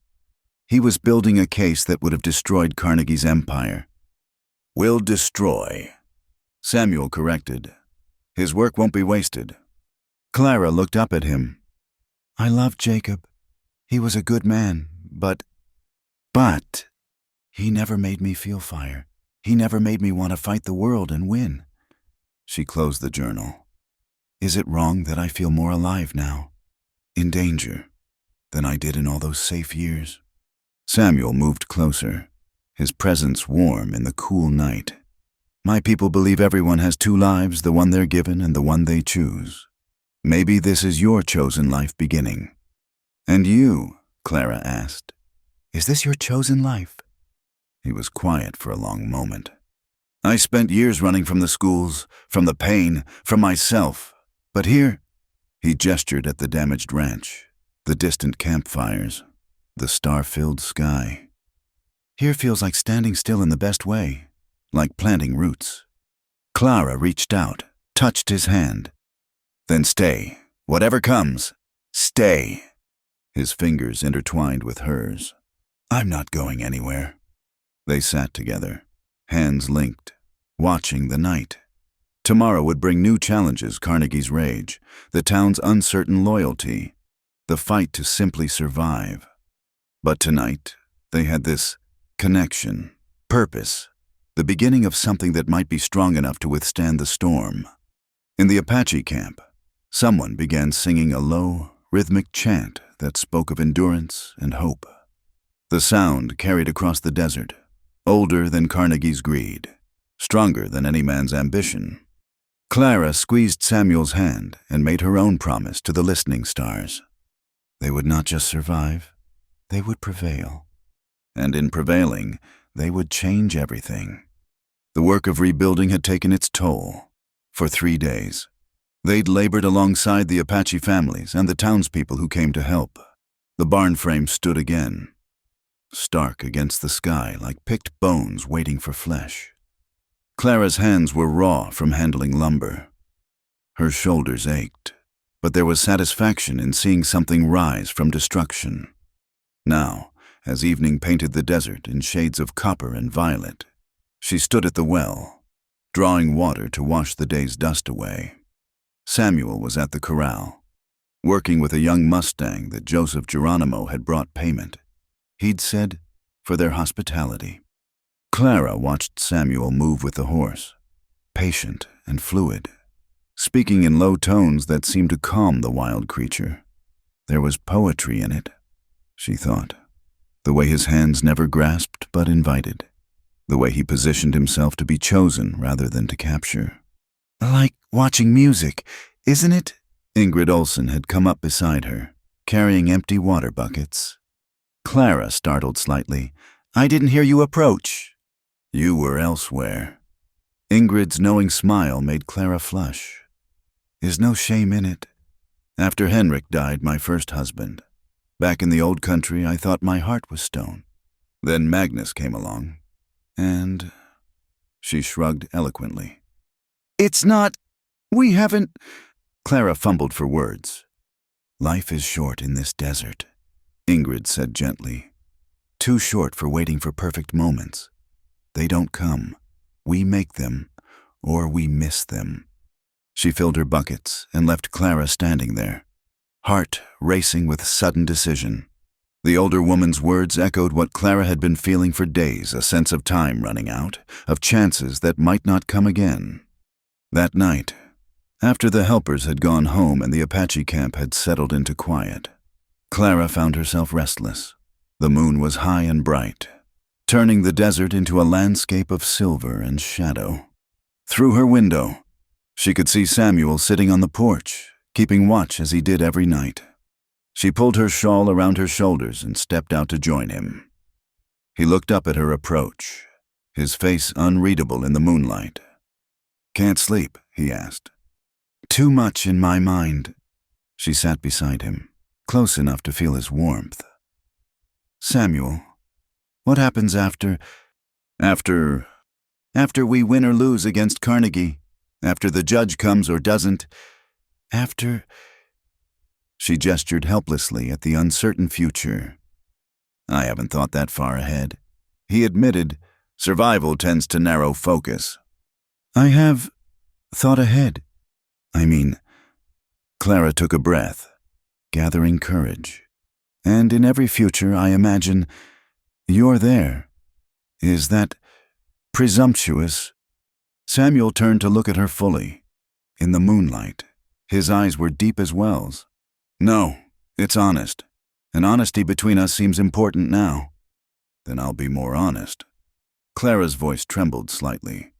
When I saw you fighting that fire, when I thought the roof might fall on you, I realized something. I've been a widow in more ways than one. Not just mourning Jacob, but mourning the life I thought I was supposed to have. The safe life, the proper life. And now I want the life I choose, the dangerous life, the improper life. She met his eyes steadily. The life with you in it. Samuel reached out slowly, giving her time to pull away. His hand cupped her face, thumb tracing her cheekbone. Clara, I have nothing to offer. No land, no money, no position. I have land. I don't need money. And position. She laughed softly. I'm the scandalous widow who hired an Indian. What position could I lose? You deserve better than a man with scars and ghosts. We all have scars and ghosts. The question is whether we face them alone or together. He leaned closer, and Clara's heart hammered against her ribs. The townspeople already whisper. Let them whisper louder, Clara said, and closed the distance between them. The kiss was gentle at first, tentative as dawn.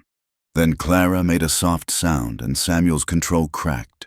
His arms came around her, pulling her closer. She could taste the desert on his lips, feel the carefully leashed strength in his embrace. When they finally broke apart, both were breathing hard. Clara's shawl had slipped from her shoulders, and she shivered not from cold but from the intensity of what had just passed between them. "Clara?" Samuel's voice was rough. "We should—" She quivered, saying, "Love me tonight," and then his embrace melted her walls. The words hung between them, fragile and fierce. Samuel went very still, his hands framing her face. "Are you certain?" he asked. "Not because of danger or loneliness or—" "Because of choice." Clara interrupted. "My choice, made with clear eyes and full heart." She covered his hands with hers. "I'm not a child. Samuel, I know what I'm asking." "And I know what I'm answering," he said softly. "Yes." They rose together, hands linked. At the threshold of the house, Samuel paused. "Your reputation." "Is mine to spend as I choose." Clara drew him inside. "And I choose to spend it on something real." In her room, moonlight spilled through the windows like silver water. They came together with careful passion, mindful of wounds both physical and otherwise. Samuel's hands were gentle but sure, treating her like something precious but not fragile.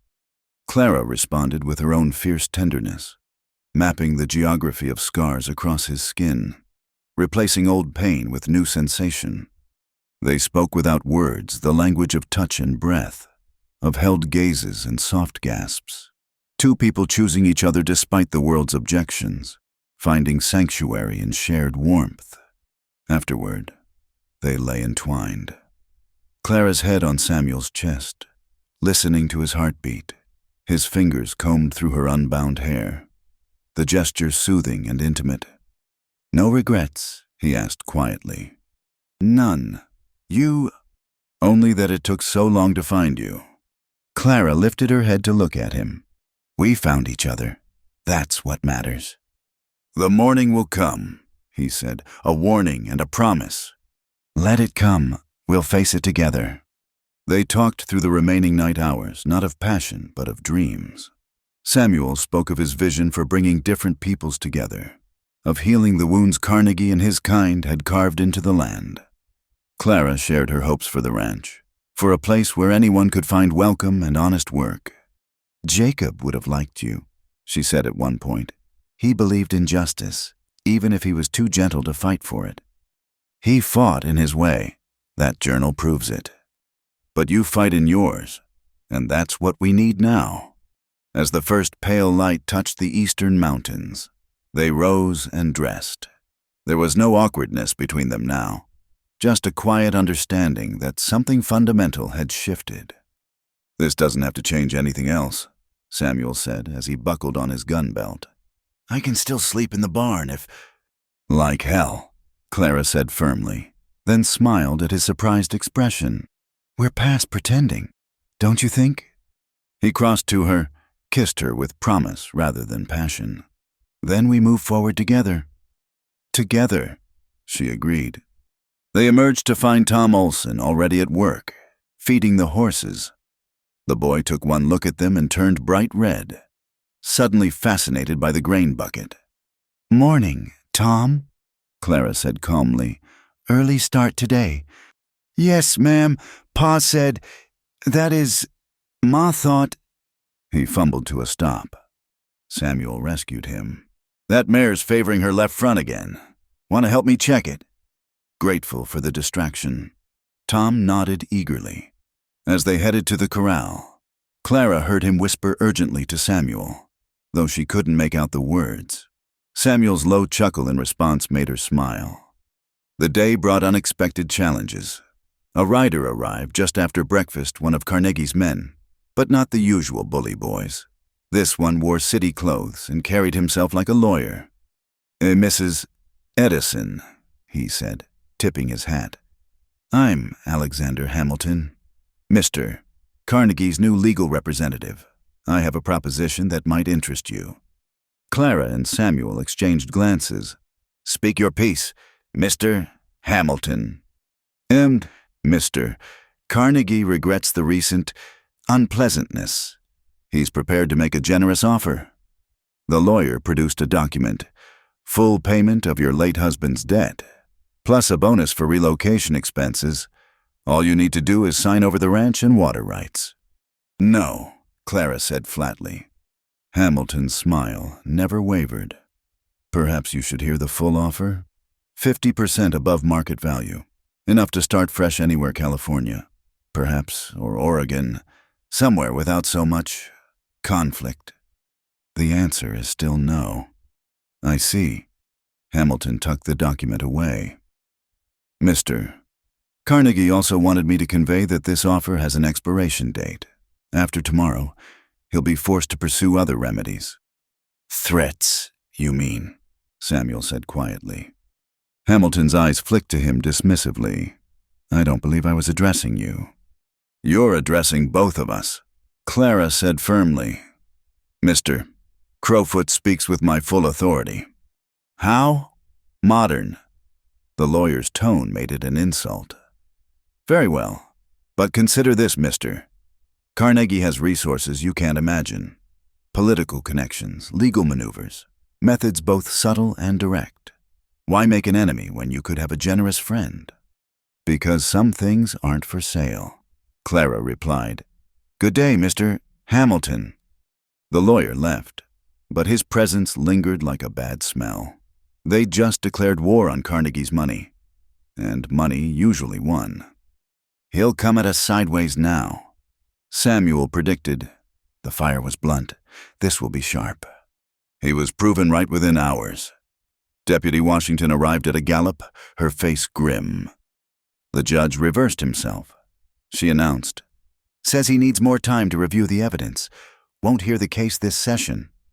Carnegie got to him, Clara said bitterly. Worse, there's a new federal marshal coming. Special appointment to investigate unrest among the Indian population. Nora's eyes went to Samuel. 3 guesses who requested him. When?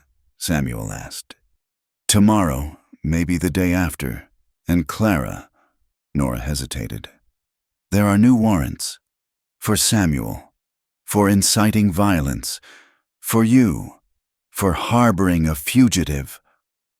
Those are bogus charges. Of course they are. But they'll hold up long enough for Carnegie to seize the ranch for non-payment. Nora looked between them. You could run. Both of you. Start fresh somewhere Carnegie's reach doesn't extend. Clara felt Samuel tense beside her. No, she said firmly. This is our home, our stand. We don't run. Then you'd better prepare for siege, Nora warned. I'll do what I can, but a federal marshal outranks me, and if he's Carnegie's man. After she left, Clara and Samuel stood in the yard, absorbing the news. The Apache families were packing up, Joseph Geronimo's face apologetic but firm. We cannot fight federal badges, he said simply. It would bring disaster on all our people. We understand, Samuel said. Go with our thanks and friendship. As the Apache departed, other helpers began to drift away. The barn raising was suspended. Even the Olsons looked uncertain. We stand with you, Magnus said. But if federal marshals come, protect your family first, Clara told him. We knew this might happen. By evening, 3 Willows felt isolated again. Just Clara, Samuel, and Tom, who flatly refused to leave despite his parents' orders. Someone needs to watch the north approach, he insisted. I'm good at watching. They set up defensive positions as darkness fell. Clara found herself thinking of Jacob, wondering what he would make of his widow preparing for a siege. He'd probably be horrified, she decided. But then, Jacob had never understood that sometimes the law itself became lawless. Scared? Samuel asked, finding her at her watchpost. Terrified. Clara admitted, but not of dying, of losing, of Carnegie winning and everything staying the same. Change is coming, Samuel said with quiet certainty. One way or another. Men like Carnegie, They push too hard, take too much. Eventually, the people push back. Eventually isn't soon enough. No, but it's what we have. He checked his rifle. Movements automatic. Clara, about last night. If you're about to say it was a mistake. Never! His voice was fierce. I was going to say it was the first thing in years that felt entirely right. Before Clara could respond, Tom's whistle pierced the night, the signal for approaching riders. They took their positions, weapons ready. But the riders who emerged from the darkness weren't Carnegie's men. Paul Garrett led them, his family and several other ranchers behind him. All were armed, faces grim with purpose. Heard you might need help. Paul said simply, the Garretts pay their debts. You came back, Clara said, throat tight. Turns out Tucson's too hot and too civilized, Paul's wife Martha said. Besides, someone needs to teach Carnegie he can't run folks off their own land. More arrived as word spread the Hearsts, Doc Holliday and his son, even some of Carnegie's own workers who'd grown sick of his methods. By midnight, Three Willows was an armed camp. This is rebellion, someone muttered. No, Clara said, standing where all could see her. This is democracy. The people deciding they've had enough of one man's greed. She looked at the assembled faces, townspeople who'd whispered about her, ranchers who'd competed with Jacob, workers who just wanted fair wages and honest water, all united now by common cause. Carnegie thinks he owns us, she continued. Thinks his money and connections make him king of this valley. But there's more of us than him. And if we stand together, we break his hold, Paul Garrett finished. Question is, how many are willing to risk it? Federal marshals aren't local bullies. This could go bad. It's already bad, old widow Franklin said from her wheelchair, having insisted on coming despite her injuries. When a man can dam a river and charge for God's rain, it's already bad. Murmurs of agreement rippled through the crowd. Clara felt Samuel's presence beside her, steady as stone. Then we make our stand, she said. Here, together, and whatever comes, we face it as neighbors. Magnus Olson completed, as Americans, as free people. The crowd dispersed to defensive positions. Clara found a moment alone with Samuel behind the house. This is bigger than us now, she said. It always was. We just lit the match. Thank you, she said suddenly, for staying, for fighting, for last night. He pulled her close, kissed her forehead. Thank you for reminding me what's worth fighting for. A shout went up from the watchers. Torches approaching from the east. Many torches, moving with military precision. The marshal, Clara wondered. Too soon. This is something else.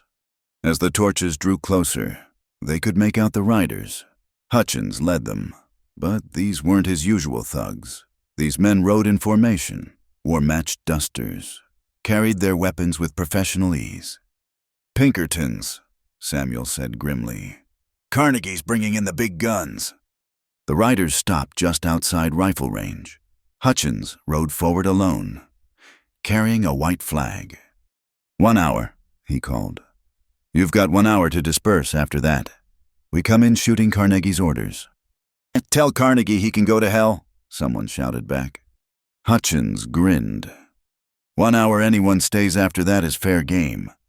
He wheeled and rode back to his men. The Pinkertons dismounted with practiced efficiency, setting up positions for an assault. They mean it, Samuel said quietly. This won't be like the other night. These men are killers. Then we'd better be ready, Clara replied. But as she looked around at their makeshift defenders, farmers, and shopkeepers against professional gunmen, she wondered if being ready would be enough. The hour began its slow countdown toward whatever dawn would bring.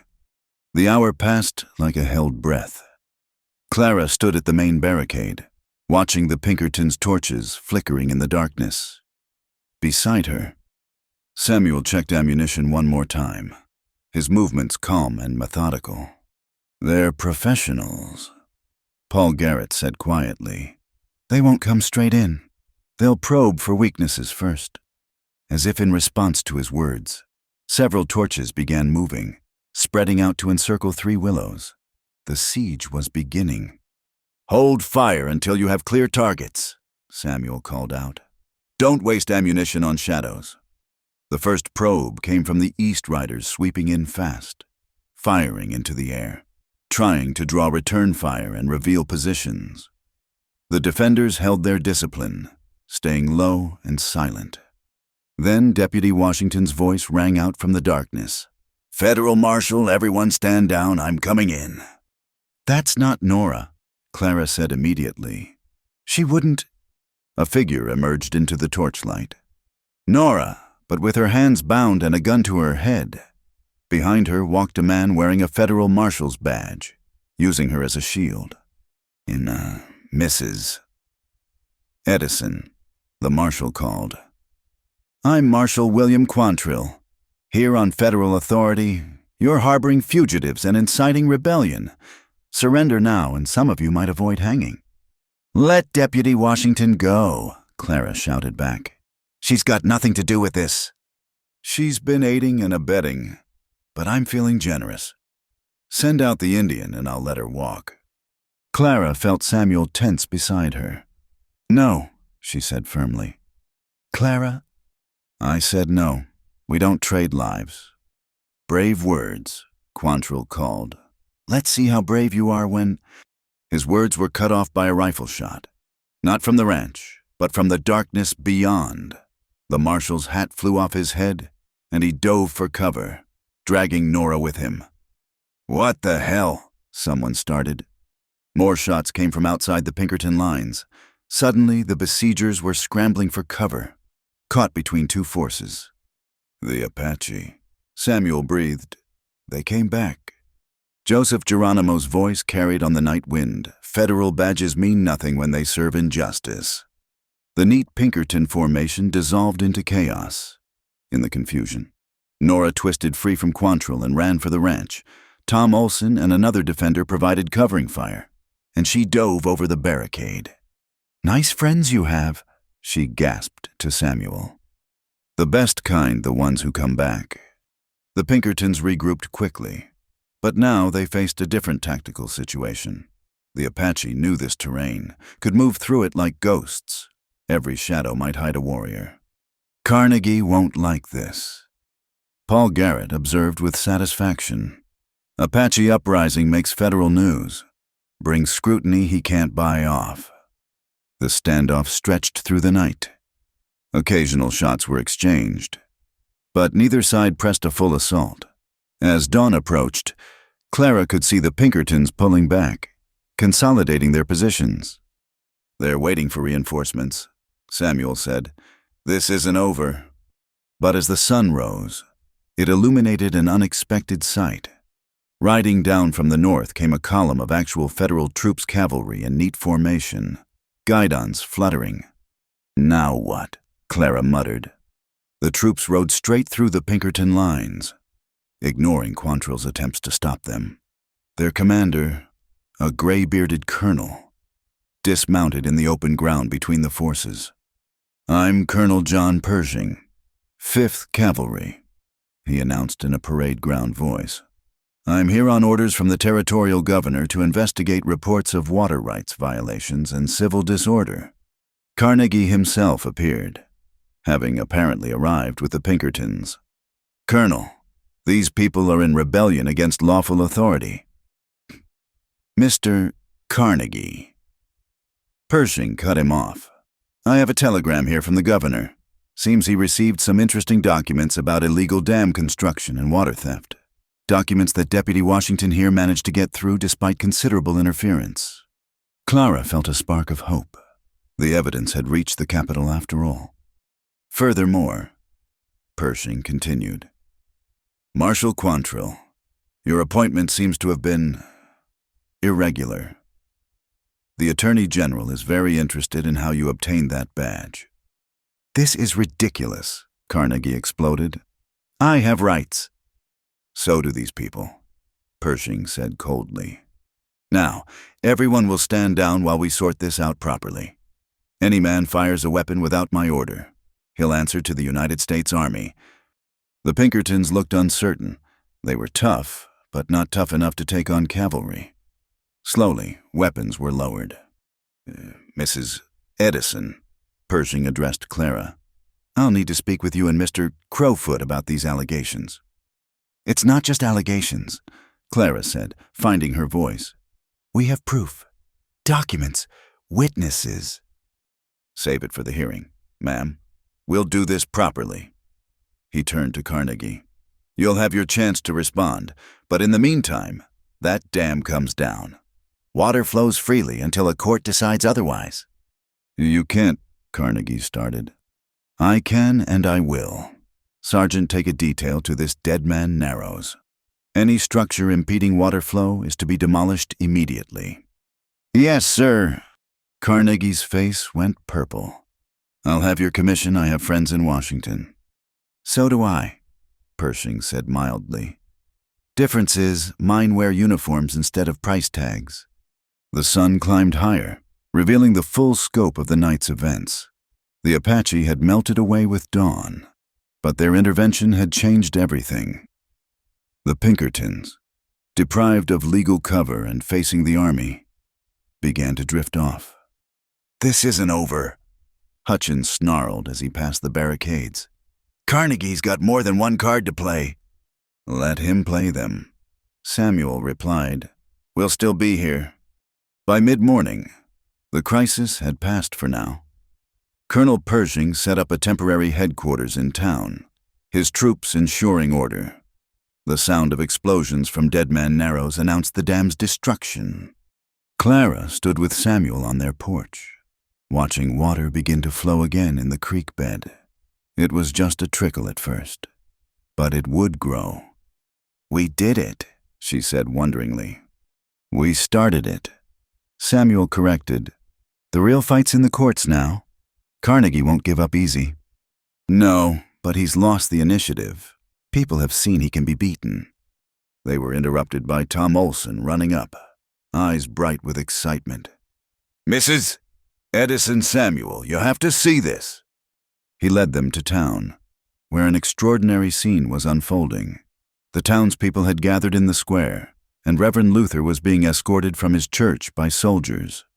Found these in his office, a sergeant announced, holding up ledgers. Detailed records of bribes, extortion, conspiracy to defraud. The good Reverend kept books on his sins. Luther's face was ash-gray. Those are private church records. Funny church that records payment for perjury, Colonel Pershing observed. He looked at the crowd. Anyone here been pressured to give false testimony, threatened for not supporting Carnegie's water scheme? Now's the time to speak up. The silence stretched. Then Widow Franklin raised her hand. He threatened to deny my husband Christian burial if we didn't sell our water shares. Another voice said God would curse our crops if we supported Mrs. Edison. More and more people spoke up. Years of suppressed grievances pouring out. Carnegie tried to slip away, but found his path blocked by soldiers. Going somewhere? Mr. Carnegie, Pershing asked politely. I think you'll want to stay for this. By afternoon, the full scope of Carnegie's corruption was emerging. The water theft was just the beginning. Land fraud, claim jumping, jury tampering, even Jacob Edison's suspicious death was being reinvestigated. He built an empire on lies, Clara said to Samuel as they watched Carnegie being questioned. And we pulled one thread. You pulled it, Samuel said. That day at the auction, everything started there. No, Clara took his hand. It started when you refused to bow, when the Garretts lost their herd, when Jacob started asking questions. We all pulled threads. It just took time for the fabric to unravel. Deputy Washington approached them, her badge gleaming in the sun. Wanted to thank you both, and to let you know Marshal Quantrill's been arrested. Turns out that badge was as fake as his authority. What happens now? Clara asked. Federal court will convene next month. You'll need to testify, both of you, She paused. Clara, they'll try to discredit you. Your relationship with Samuel, the rumors, let them try. Clara said firmly, I'm not ashamed of anything I've done. As evening approached, people began returning to Three Willows to collect their belongings and head home, but many lingered, reluctant to let go of the camaraderie forged in crisis. We should do this regular, someone suggested. Not the fighting, but the gathering, the standing together. A water cooperative. Paul Garrett said thoughtfully. Pool resources, share costs, make decisions together instead of letting one man control everything. Would need leadership, Magnus Olsson observed. Someone people trust. Eyes turned to Clara and Samuel. Oh no, Clara started. We're ranchers, not politicians. Exactly why you'd be good at it, Martha Garrett interrupted. You've got no agenda except fair water for all. The idea took root as people discussed it. By full dark, the framework of a valley-wide water cooperative was emerging democratic, transparent, with rotating leadership and equal votes for all members. Carnegie won't be the last to try controlling the water. Samuel said to the group, but if we're organized, if we stand together, the next one will face all of us from the start. Later, as the last visitors departed, Clara and Samuel sat alone by their fire. The night was peaceful, stars brilliant overhead. From the creek came the sound of flowing water, soft but steady. Strange to think it might actually be over. Clara said, The crisis is over. The work's just beginning. Samuel carved a new piece of wood, this one taking the shape of two horses running together. Building something better's always harder than tearing down something wrong. Worth it, though. Yes, he looked at her across the fire. Clara, when this goes to court, they'll drag out everything. Your reputation will survive or it won't, but I won't hide what we are to each other. Not anymore.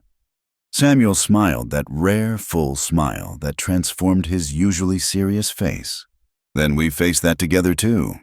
A coyote howled in the distance, not lonely this time, but calling to its pack. It was answered by another, then another, until the desert rang with their song. Clara thought about cycles, water held back, then flowing free. Communities divided, then united. Hearts closed, then opened. Tomorrow would bring new challenges. Carnegie would have expensive lawyers. The court might still rule against them. The cooperative might fail. But tonight, water flowed in the creek. Tonight, she sat with the man she loved, on land they'd defended together. Tonight, the coyotes sang of survival and hope. Samuel, she said suddenly, that first day did you think we'd end up here? Here, specifically, no. He set aside his carving, moved to sit beside her. But somewhere like it, maybe. You had the look of someone ready to fight. I just had to decide if you were worth fighting alongside. And best decision I ever made, after escaping that school the fourth time. Clara laughed, leaning into his warmth. Only the fourth. The third escape wasn't better. Third time they caught me in 2 days. Fourth time, I stayed free. He wrapped an arm around her. Until a certain widow bought my freedom and gave me a different kind of chains. The kind you choose, Clara said softly. The only kind worth wearing. They sat together as the fire burned low, planning for tomorrow, but savoring tonight. In the distance, Copper Bend's lights twinkled like fallen stars. Soon those lights would reflect new leadership, new hope. But that was for tomorrow. Tonight was for rest, for quiet celebration, for the peace that comes after storm. The water sang in the creek, and Clara Edison fell asleep to its music, her head on Samuel's shoulder, their hands intertwined. The battle was won. The war for justice would continue. But for now, for tonight, this was enough. The federal courthouse in Tucson was packed to overflowing. Word had spread through the territory, the water baron Cyrus Carnegie versus the widow Edison and her Indian foreman. It was the kind of drama that drew crowds like honey drew flies. Clara sat at the plaintiff's table, back straight, wearing her best black dress, beside her. Samuel looked uncomfortable in his borrowed suit, but his presence was solid as granite, behind them. The gallery buzzed with familiar faces: the Olsons, the Garretts, Deputy Washington, and dozens of others who'd come to witness justice or its failure. Carnegie sat across the aisle, surrounded by expensive lawyers from San Francisco. He still carried himself with arrogance, but Clara noticed the nervous way he drummed his fingers, the frequent whispered conferences with his legal team. "All rise for the Honorable Judge John Marshall," the bailiff announced. Judge Marshall was younger than Clara expected, with keen eyes that seemed to take in everything. He'd been appointed specifically for this case, someone with no ties to the territory, no debts to local power. "We're here to address multiple charges," the judge began. "Water rights violations, conspiracy to defraud, intimidation of witnesses, and—" he paused. "Investigation into the death of Jacob Edison." Carnegie's lead lawyer, a smooth-talking man named Benedict Arnold, immediately stood. "Your Honor, we move to dismiss all charges. These are merely business disputes blown out of proportion by disgruntled competitors." "Sit down, Mr. Arnold. I'll decide what's proportionate after I hear evidence." The judge looked at the prosecutor. "Mr. Hamilton." Alexander Hamilton, the same lawyer who had once worked for Carnegie but had turned state's evidence, stood. "Your Honor, we'll show systematic corruption, theft of public resources, and crimes that go to the very heart of law and order in this territory." The trial unfolded like peeling an onion, each layer revealing new corruption. Documents were presented: Jacob's journal, Luther's ledgers, Carnegie's own correspondence seized from his office. Witnesses testified, many finding courage in numbers. Tom Olson, nervous but determined, told about finding the dam plans. "Mr. Carnegie said the water belonged to whoever was strong enough to take it, said the law was just words on paper." "Hearsay," Arnold objected. "Overruled. Continue, young man." The widow Franklin, wheeled in by her niece, testified about threats and extortion. Paul Garrett detailed the systematic destruction of small ranchers, even some of Carnegie's former employees. Granted immunity, revealed the inner workings of his empire. Then Clara took the stand. "Mrs. Edison," Hamilton began gently, "tell us about your husband's final days." Clara's voice was steady. Jacob had discovered discrepancies in water surveys. He was gathering evidence, planning to file formal complaints. Then his horse spooked a horse that had never spooked before. "Objection!" Arnold was on his feet. "Speculation. I'll allow it. Continue, Mrs. Edison." "I found burns on the mare's flank. Someone had hurt her deliberately, causing her to throw Jacob." Clara's eyes found Carnegie. "My husband died for asking questions." The defense's turn was brutal. Arnold attacked Clara's character, her relationship with Samuel, her unwomanly behavior in defending her ranch. "Isn't it true, Mrs. Edison, that you've taken this savage into your home, that you've abandoned all propriety?" "I've taken a free man into employment," Clara interrupted, "and later into partnership. If that offends propriety, then propriety needs examining." "Partnership," Arnold sneered. "Is that what you call it?" Samuel started to rise, but Clara caught his arm. "Yes," she said clearly, "partnership. In work, in purpose, and in life. I'm not ashamed of choosing a good man over a proper reputation." Gasps rippled through the gallery, but Clara saw nods of approval too. Times were changing, slowly but surely. Samuel's testimony was powerful in its simplicity. He spoke of forced labor, of watching his grandfather die in Carnegie's work camps, of a system designed to break spirits and steal dignity. "But it didn't break you," Hamilton observed. "No, it made me angry. And Mrs. Edison, Clara showed me that anger could build instead of destroy." Build what? Community. Justice. A future where water flows free and people matter more than profit.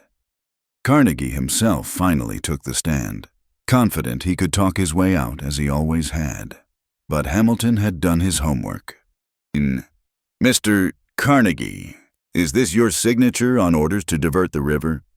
Rivers change course naturally. Is this your handwriting authorizing payments to Reverend Luther for spiritual influence? Charitable donations. Is this your telegram ordering, and I quote, remove the Edison problem permanently? Carnegie went pale.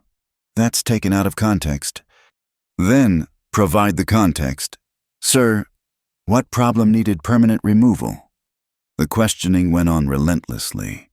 Carnegie's composure cracked, revealing the ruthless ambition beneath. By the time he left the stand, his empire of lies lay in ruins. The judge's verdict was swift and comprehensive. Cyrus Carnegie, you are found guilty on all counts: conspiracy, fraud, intimidation, and accessories to murder. He looked over his glasses. You came to this territory thinking you could rule it like a private kingdom. You were wrong. Sentenced to 20 years hard labor fitting. Since you sentenced so many to the same... Carnegie was led away in chains, the irony not lost on anyone. Furthermore, Judge Marshall continued, all water rights obtained through fraud are hereby voided. The formation of the Copper Bend Water Cooperative is approved, with management to be elected by all stakeholders. The courtroom erupted in celebration. People who'd lived under Carnegie's thumb for years wept with relief. In the chaos, Clara found herself in Samuel's arms, not caring who saw. We did it, she whispered. You did it, he corrected. I just helped.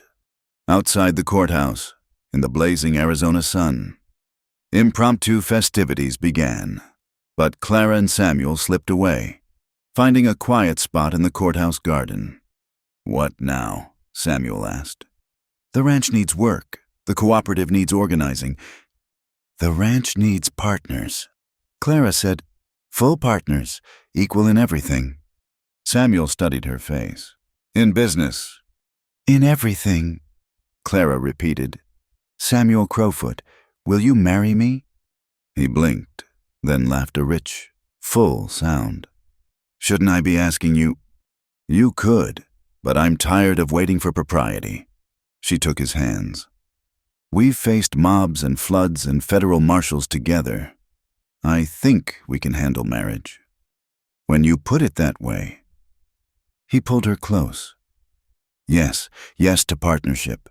Yes to marriage. Yes to whatever future we build together. They were married 2 weeks later at Three Willows, under the cottonwood trees that had survived drought and flood. Deputy Washington, now Sheriff Washington, performed the ceremony. The Olsons provided food. The Garretts music. Even Joseph Geronimo's band returned for the celebration. Never thought I'd see such a thing, Magnus Olson said, watching Apache and white settlers dancing together. Maybe there's hope for this territory yet. Tom Olson served as best man, blushing furiously through his duties. He'd grown inches since that first day, was talking about studying law to fight the next Carnegie legal-like. As the sun set, Clara and Samuel stood together, looking out over their land. The creek ran full, irrigating not just their ranch, but all the cooperative members' lands. The water caught the last light like liquid gold. My mother would have loved this, Samuel said softly. Seeing people come together, seeing walls come down. Maybe she does see, Clara suggested. Through our eyes, our choices. Then let's give her a good show. A year later, Three Willows had transformed. The house was expanded, the barn rebuilt stronger than before. The ranch served as headquarters for the water cooperative and a way station for travelers. Clara had started a school, teaching anyone who wanted to learn white, Mexican, Apache, all together. Samuel had become the territory's most sought-after horse trainer and mediator, helping resolve disputes between communities that had been at odds for generations. His methods were unconventional but effective, bringing people together over shared work, shared meals, shared water. "You've started something," Sheriff Washington told them one evening. "Other valleys are forming cooperatives. Other towns are standing up to their Carnegies." "Good," Clara said firmly. "Let it spread like wildfire." They were sitting on the porch, watching storm clouds build over the mountains. The monsoons were coming, real ones this time. Not the violent destruction Carnegie had caused, but the life-giving rains the desert needed. "No regrets?" Samuel asked, as he did sometimes. "Only one," Clara said. "That it took tragedy to bring us together. But maybe that's how life works, beauty from ashes. Strength from struggle." "Wisdom from the widow Edison," Samuel teased. "Wisdom from experience." She leaned against him. "And from choosing the right partner." The first drops of rain began to fall, gentle and steady.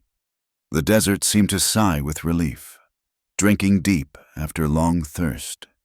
In the distance, lightning illuminated the mountains, but it was the safe kind, far off and magnificent. "Next year," Clara said suddenly, "I want to expand the school. Bring in a real teacher from back east, someone who can prepare these children for a changing world." "Already planning," Samuel smiled. "What about that trip to California we talked about?" "After harvest, I want to see the ocean." She paused. Do you think we might have children of our own someday?" Samuel's arm tightened around her. "If we're blessed, they'd grow up in a different world than we did. Better, maybe." "Definitely better. We're making sure of it." They sat in comfortable silence, watching the rain nurture their land. The water cooperative was thriving. The school was full. Former enemies worked side by side. It wasn't perfect prejudice, and greed didn't die overnight, but it was progress. "You know what I keep thinking about," Clara said. "That first day at the auction? You standing there in chains, refusing to bow? I thought I was saving you." "Weren't you?" "No," Clara smiled. "We saved each other." The rain intensified, drumming on the roof like 1,000 small victories. Tomorrow would bring new challenges, always did in this hard country. But tonight, they were home. Tonight, they were free. Tonight, they were together. In the barn, horses whickered softly. In the garden, the earth drank deep. In the house that had seen so much struggle, two people who'd chosen each other against all odds settled in for the evening, planning and dreaming and building a future worth having. The water flowed, the people endured, and in the great cycle of things, that was enough. It was more than enough. It was everything. Thank you all for joining me on this journey through the dusty trails and flowing waters of Copper Bend. I hope Clara and Samuel's story touched your heart as much as it touched mine in the telling.